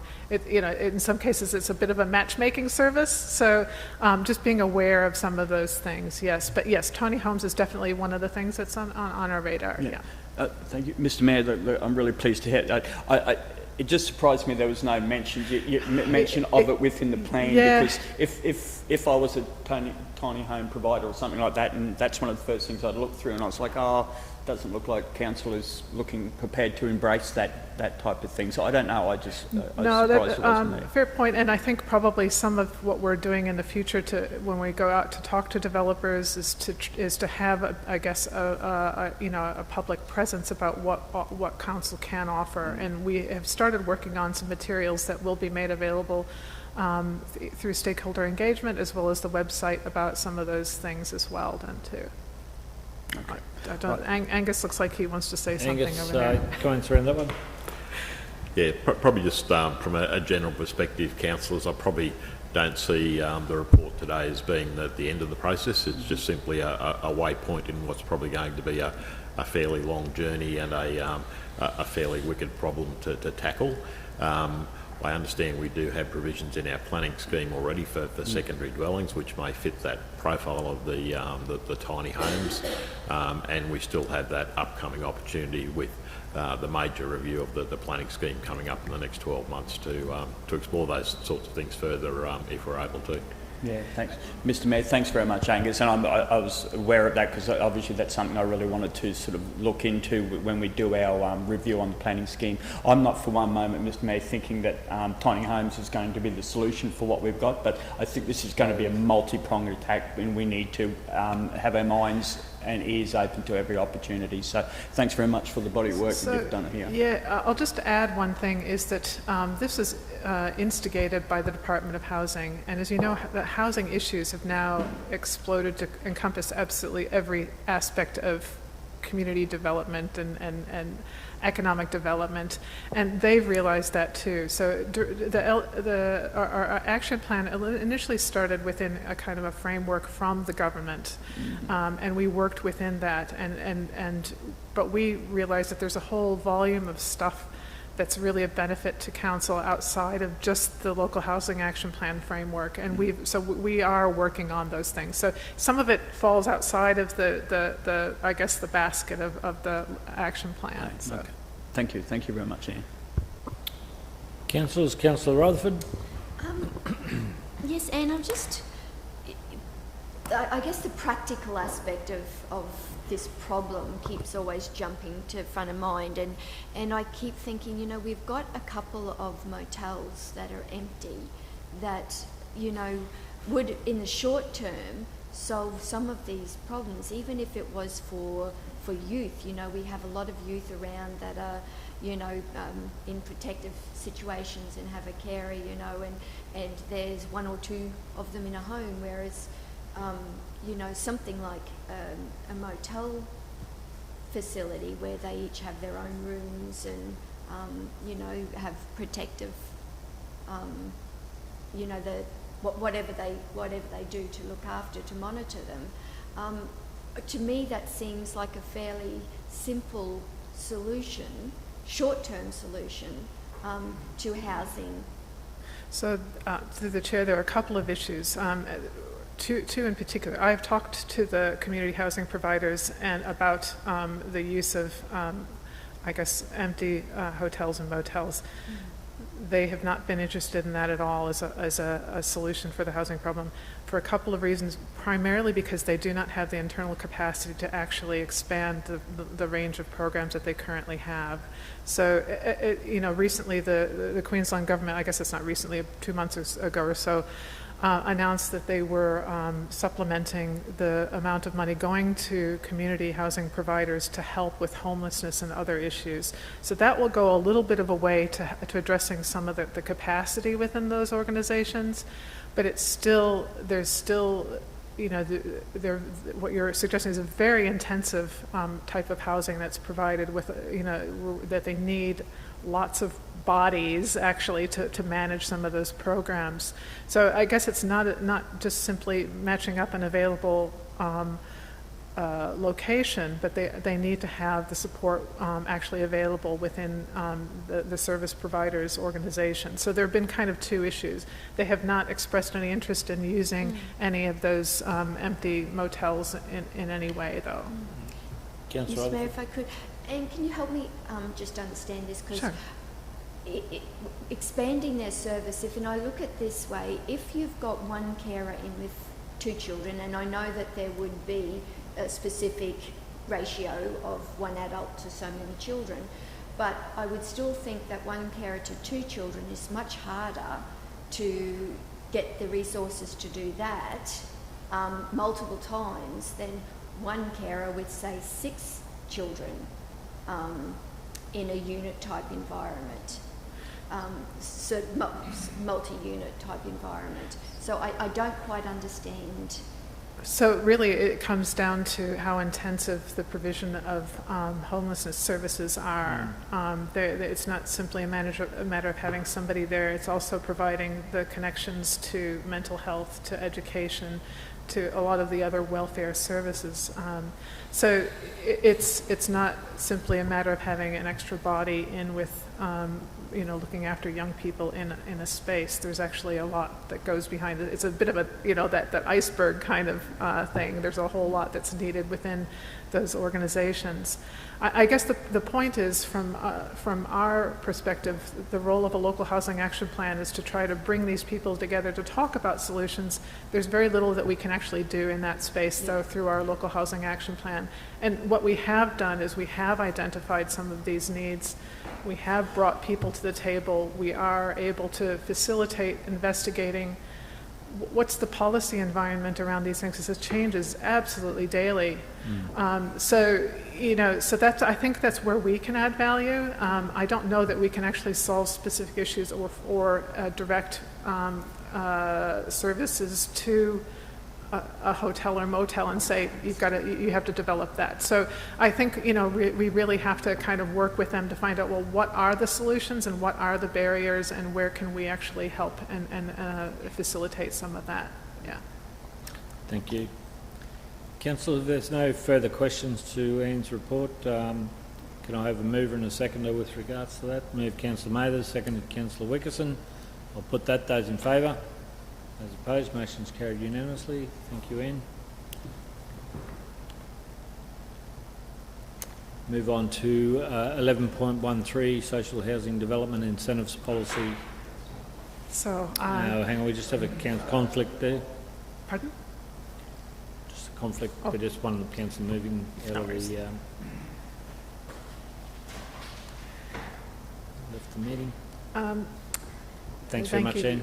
Thank you, Mayor and councillors. So this is actually one of the actions from our action plan, is to look at ways that we can address the, the supply of social housing within our LGA. I'm sorry, I'm looking at my notes here. In the report, it shows that we actually have a need locally for an increased supply of social housing. We're also being asked by government to provide or increase the amount of social housing in our area.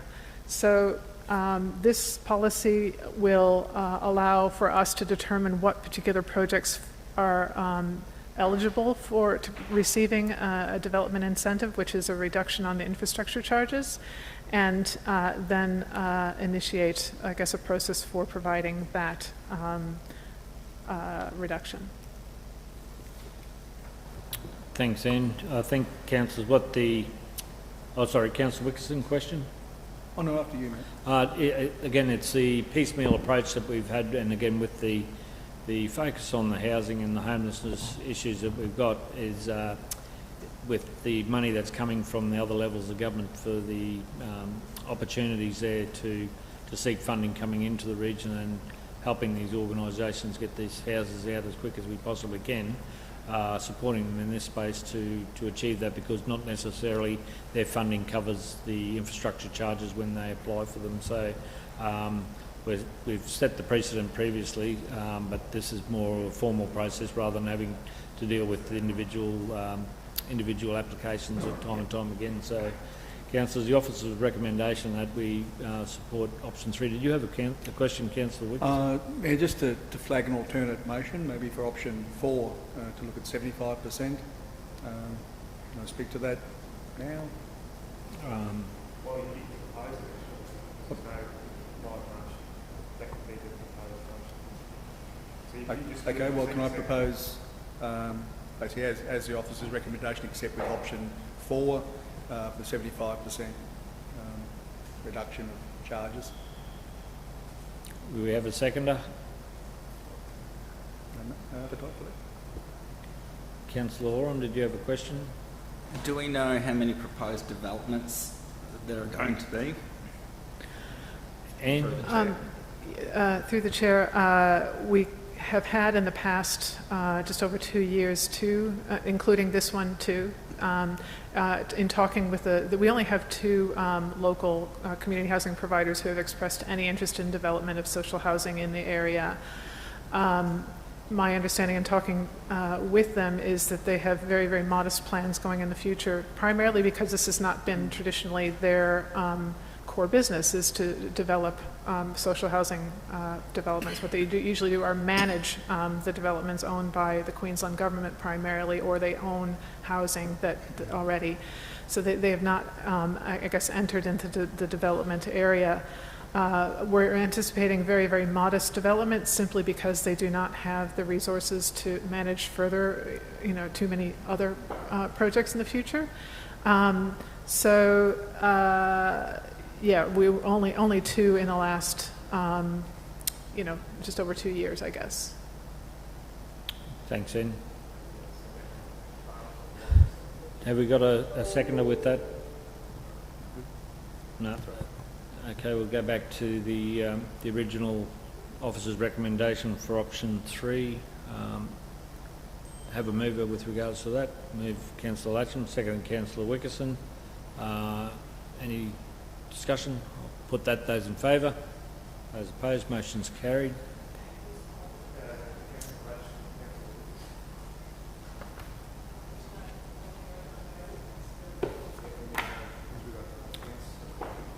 Okay.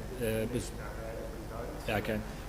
Voted in favour of Councillor Williams, Councillor Taylor, Councillor Wickerson, Councillor Rutherford, Councillor Oram, Councillor Fisher and Councillor Latcham all voted in the affirmative, and the motion has been carried. We'll move on to our next one and invite Councillor Mather back to the meeting, please, Anne.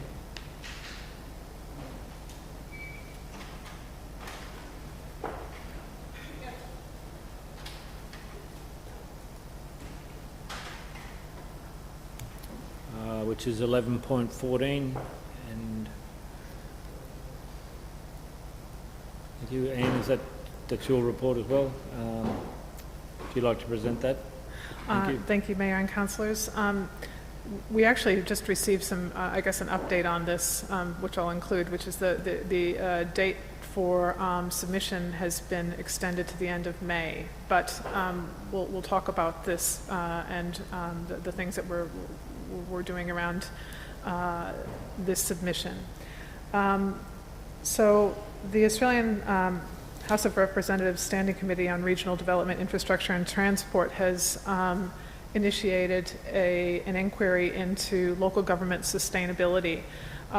Their inquiry covers a range of topics, but is primarily focused on two particular areas of sustainability. One is financial sustainability, kind of with a view of, I guess, looking at the operations and infrastructure that local governments need to manage, but also on, I guess, the impacts of workforce attraction. So kind of two areas that this inquiry will look after in the main. The Local Government Association of Queensland has initiated a discussion paper and a survey for local governments to contribute to that. In reviewing those materials, which are good and they're comprehensive, we have identified some areas where we feel that Rockhampton Regional Council's particular views on things need to be expressed, or there have been some gaps in some of the coverage of the area that submission will address. So we felt that it was important to also provide our own submission. There's additional information that's been announced by LGAQ around cost shifting and I guess the cost of managing infrastructure as well. I've also looked at some of the submissions that have been made to date to the inquiry, and our submission will probably factor in a lot of those things and supplement the information that's available there. I guess to give you an indication of some of the things that our submission will cover in addition to some of the other information that's already out there. We want to highlight actually the role of local governments in as a regional centre, and I guess the impact that has on, in particular, Rockhampton's sustainability. We also want to look at the increased regulatory burdens and costs with a view to looking at, because we manage our water and sewerage and things like that. Also, I guess the ongoing impacts of disaster recovery and climate impacts. And it's not just a matter of providing that kind of initial recovery support from government, but there are ongoing issues associated with managing those. And then also looking at grant availability and disparity. We know for the things that we have tried to find funding for that there are relatively few grant programs that suit our needs, both in terms of being a regional government as well as the nature of what those funding programs will cover. So those are the things that we would like to supplement in our submission. So there are two things. We'll be making a contribution to LGAQ's submission, but we will also be providing our own. Councillor Rutherford? Did you want to speak first, Mr Mayor? No, Councillor, I think it's pretty self-explanatory, but the development of two submissions basically covering off our own unique circumstances and then supporting the development of the submission through to the organisation. Councillor Rutherford? Yeah, Mr Mayor, I certainly agree. I think this is one of the most important things we're doing at the moment. Thank you very much, Anne, for the work you've already done, and the team, of course. I think we need to send a very, very clear message that, you know, the lack of financial assistance from the other levels of government, the reductions have had a significant impact on all local governments, but particularly ours with the reduction of the FAGS grant, and you know, we need to fight back a little bit on this one. So I see this as very important. Yeah, and not only the compounding issues with the devolution of responsibility and the cost shifting back onto local governments is ever increasing, and it's a short journey to unsustainability of local government if that's the case that the other levels of government keep the path they keep forwarding on, is a real concern for ratepayers and residents in the regional towns especially. Councillor Mathers. Mr Mayor, thanks. I just wanted to say this is our opportunity to maybe be heard, so we need to take the most of it, and let's just hope that they are listening, hey? Again, we've got to yell a little bit louder in the bush, so to speak. Okay, I'm happy to move as recommended. Seek a seconder. Councillor Rutherford. No further questions. I'll put the motion. Those in favour?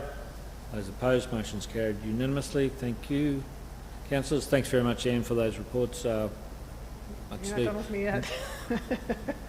11.15, yes, that's a supplementary agenda, councillors. I was just saying this is the other item on the agenda today, so I'll ask Anne to again present that report on a number of options there. Thank you, Anne. Okay, thank you, Mayor and councillors.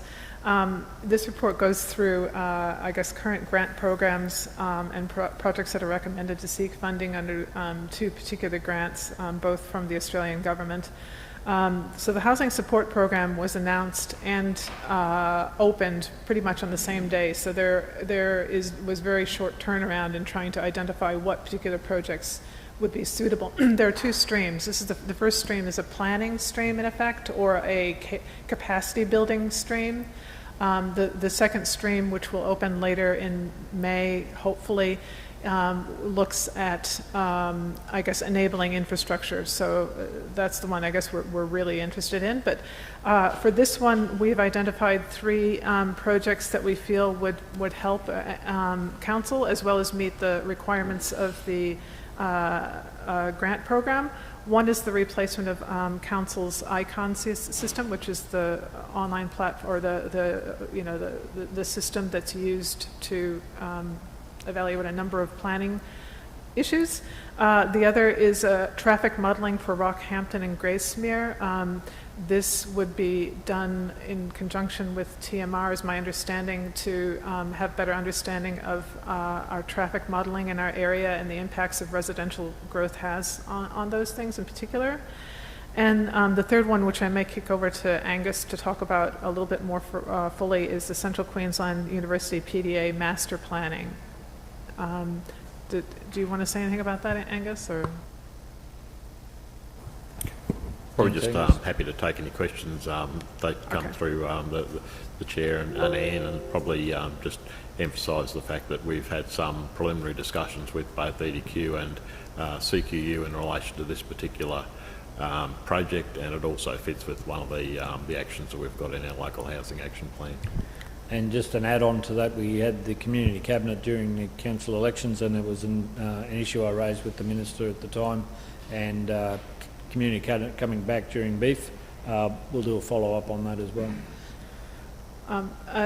So the other grant program is the Play Our Way program, and our recommended project is the Jardine Park Netball Court rebuilding project, which we had sought funding under a previous Queensland government, which is the Minor Infrastructure Program.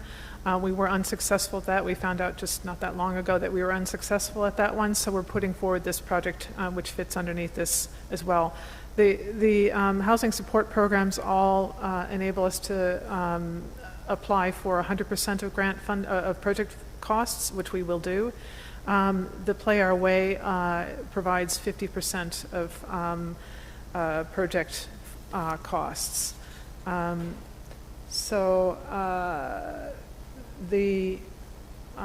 With the Jardine Park, we are also receiving a contribution from Rockhampton Netball of $150,000 that will be in effect our. Oh, excuse me. I'm sorry. The Play Our Way actually allows for a greater contribution. I was getting it confused with the other grant program. The Rockhampton Netball Association contribution will be our contribution to the project costs. So that's that. Okay, thanks very much, Anne. Councillors, any questions to that? I'll probably one to Angus. The overall assistance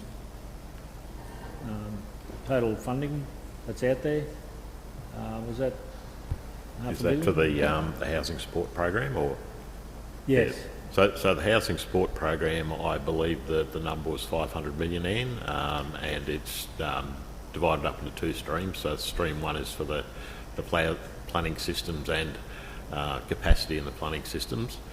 Stream two is the capital projects, and it's deliberately targeted at enabling infrastructure, which is certainly an area that we talk about frequently and have applied for funding through a range of programs to help support our enabling infrastructure.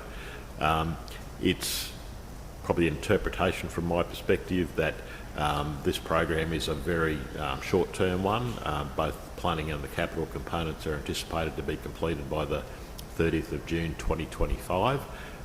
So it's ambitious to get that money out and into the system, but it certainly seems to be set up as a precursor to, well, you can't actually build more social houses, you can't actually build more houses unless you actually have the systems and the enabling infrastructure either in place or being addressed at the same time. So I think it's being set up as a precursor to other programs around housing from both the Australian and the Queensland government. So trunk infrastructure wasn't possible in that green space? Not in stream one, so we anticipate stream two to open in May this year. Okay. And we'll be very focused on when that occurs and getting ourselves positioned to put in potentially a substantial project into that Shovel-ready. second round, yeah. Yeah, okay. A couple of questions. Councillor Wickerson, Deputy Mayor, and then Councillor Mathers. Thank you. Thanks, Mayor. Through you to Angus. Angus, is that 500 million per stream or shared over the two streams? My understanding it's for the two streams. So 250 each? No, 500 each. they haven't actually defined what the split up is between the two streams, and I suspect they've done that deliberately. They'll just see what level of interest they get in the first stream, but I can't imagine it being a 50-50 sort of split. I think it's more likely to be weighted towards the capital delivery. Okay, tough. Thanks, Councillor Wickerson. Councillor Mathers. Thanks very much, Mr. Mayor. Through you to probably Angus, I would think. Sorry, Anne. The replacement of the Icon system, Angus, if that was to go ahead, from what I can gather, it's actually a customer-facing program? That's correct. That's our, I suppose, our outward-looking system for delivery of the planning scheme information.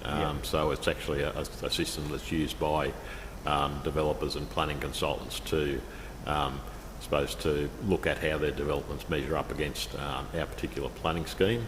The current system has the capacity to actually do an inquiry, so you can propose a particular type of development to the system and it will come back with an indicative, here are your development assessment requirements.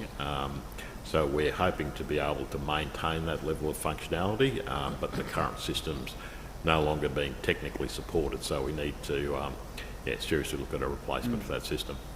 Yeah, Mr. Mayor, that'd be something to be attractive to some developers if they can get online and have a look and see what land's available or what land's suitable. But so I suppose my question to that is, so it's not something that's going to help or hinder our 10-year review. It's something that will just happen alongside that. It would be nice to have it aligned so when we have our amendment completed from the subsequent to the 10-year review that it's actually delivered in the new system. But we could, it's just a data migration thing to move from one system to another, so it's not highly dependent upon where we're up to with various amendment packages in the 10-year review. Okay, thank you. Thank you, Mr. Mayor. Thanks, Councillor Mathers. Councillor, there are no further questions to the report. I'm happy to move. Seek a seconder. Councillor Fisher. I'll put that. Those in favour? Motion's carried unanimously. Thank you, councillors, and thank you for those reports, Anne. Councillor, we'll move back to our agenda proper and move on to item 12, notice of motion. 12.1, notice of motion, Councillor Shane Latchin, Bowen Basin Mining Club luncheon. I'm happy to move as recommended. Seek a seconder. Councillor Wickerson. Put that. Those in favour? Those opposed? Motion's carried. Moving on to 11.2, notice of motion, Councillor Shane Latchin for the Institute of Management Directors Certificate course. Again, I'm happy to move. Seek a seconder. Councillor Rutherford. Put that. Those in favour? Those opposed, motion's carried unanimously. Thank you. Questions on notice, Newell? Urgent business, councillors. Any urgent business? If not, we have an item to be dealt with. We've already dealt with Councillor Mathers with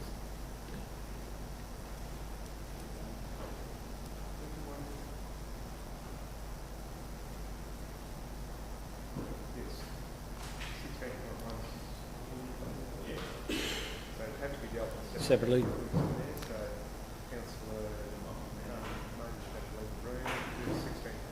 And then come back into open session and we'll deal with the other one.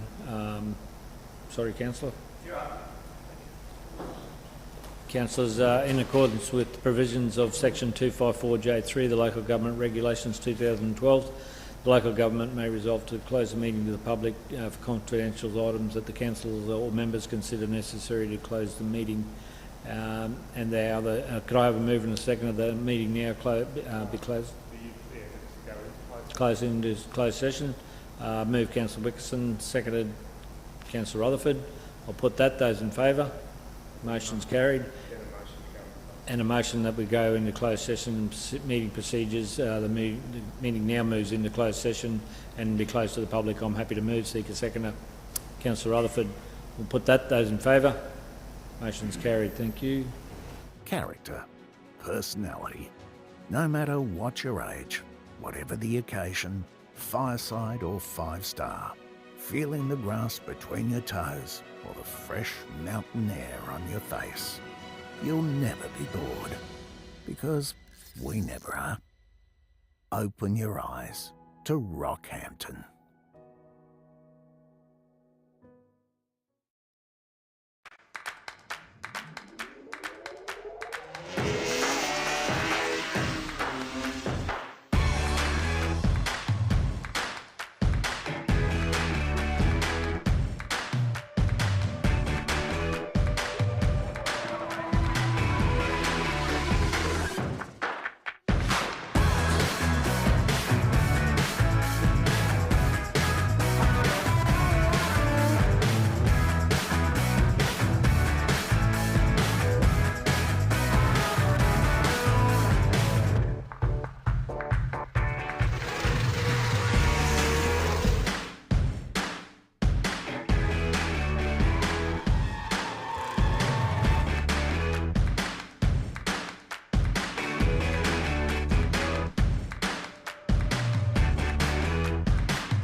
Every day, we close our eyes and pretend we're standing on top of the world, looking down on a playground of everything we've ever wanted.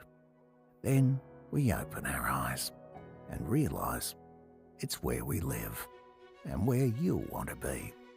This is Rockhampton. So, where do we start?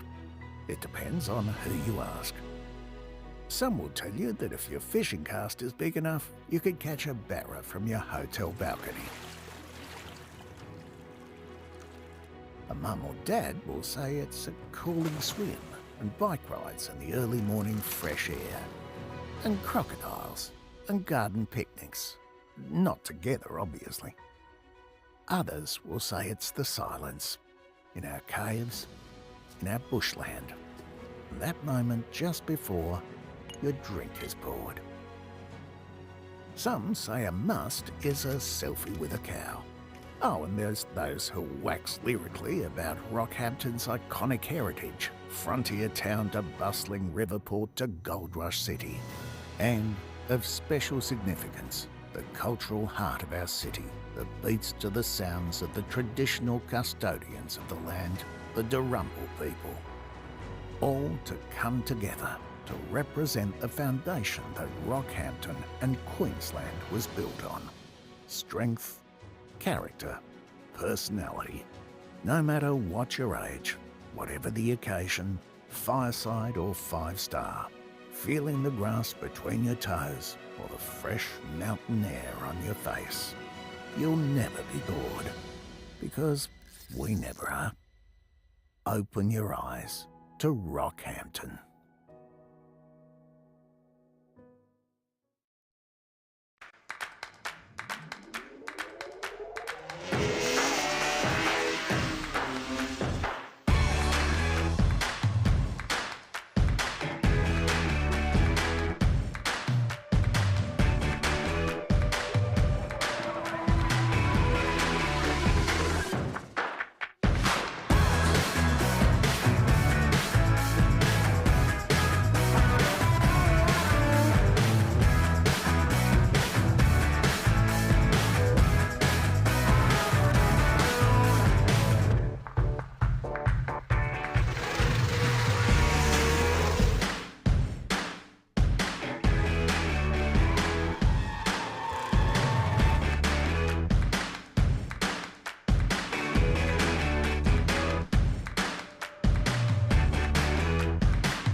Every day, we close our eyes and pretend we're standing on top of the world, looking down on a playground of everything we've ever wanted.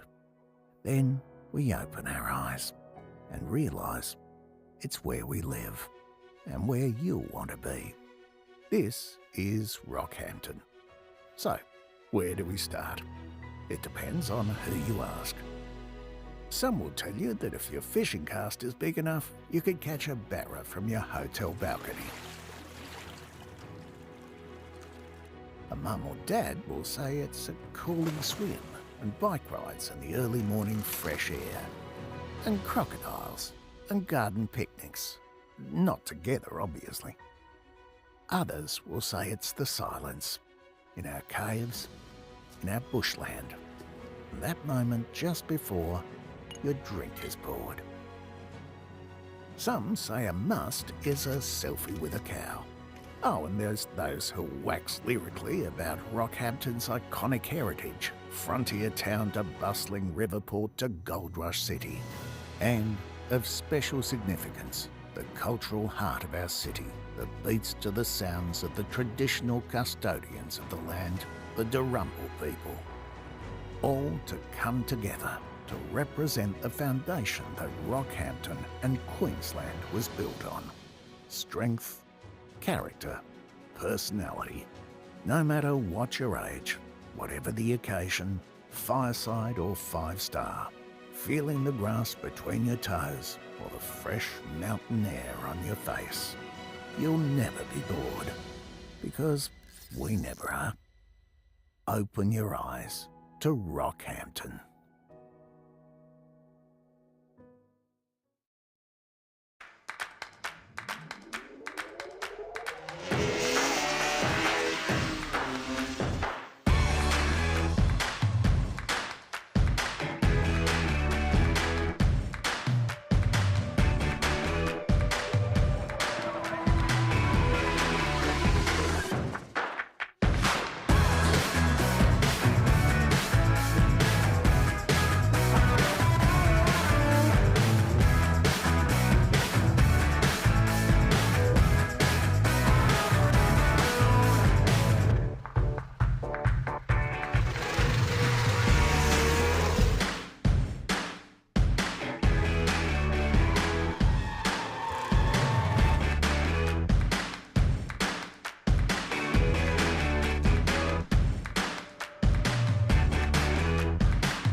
Thank you. Councillors, there's an officer's recommendation there. Do we have any alternates? Or Councillor Latcham? Thanks, Mr Mayor. I'd like to propose that we adopt option 3, 50% concession, instead of the officer's recommendation. We have a mover for option 3 at 50%. Do we have a seconder? Councillor Oram. Speakers for?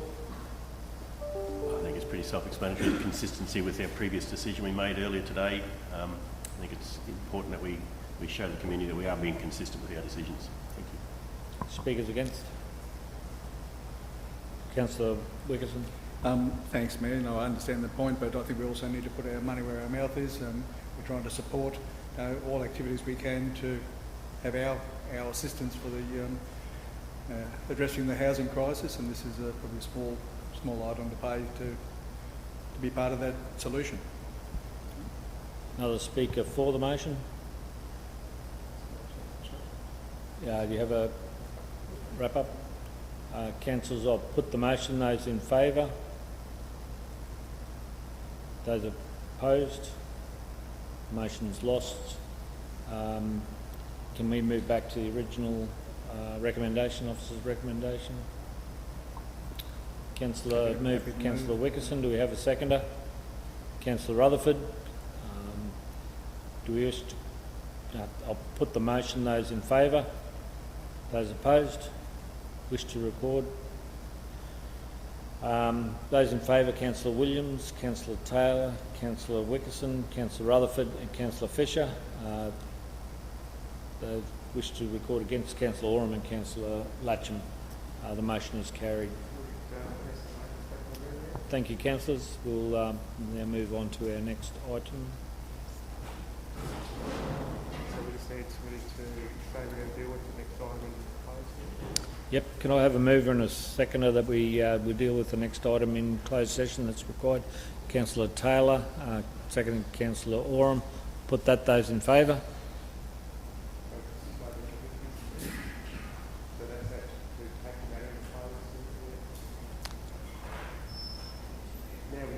need to move, and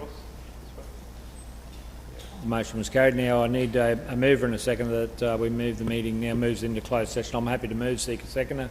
Councillor Rutherford. Put that. Those in favour? Motion's carried. Thank you. The cultural heart of our city that beats to the sounds of the traditional custodians of the land, the Darumbal people. All to come together to represent the foundation that Rockhampton and Queensland was built on. Strength, character, personality. No matter what your age, whatever the occasion, fireside or five-star, feeling the grass between your toes or the fresh mountain air on your face. You'll never be bored, because we never are. Open your eyes to Rockhampton.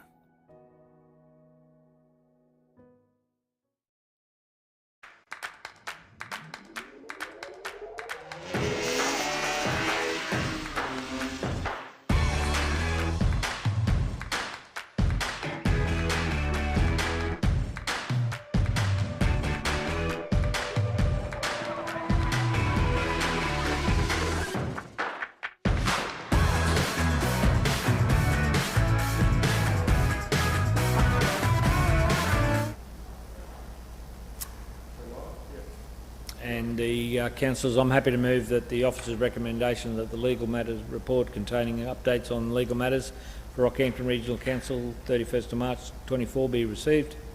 Seek a seconder, Councillor Fisher. Put that. Those in favour? Those opposed? Motion's carried unanimously.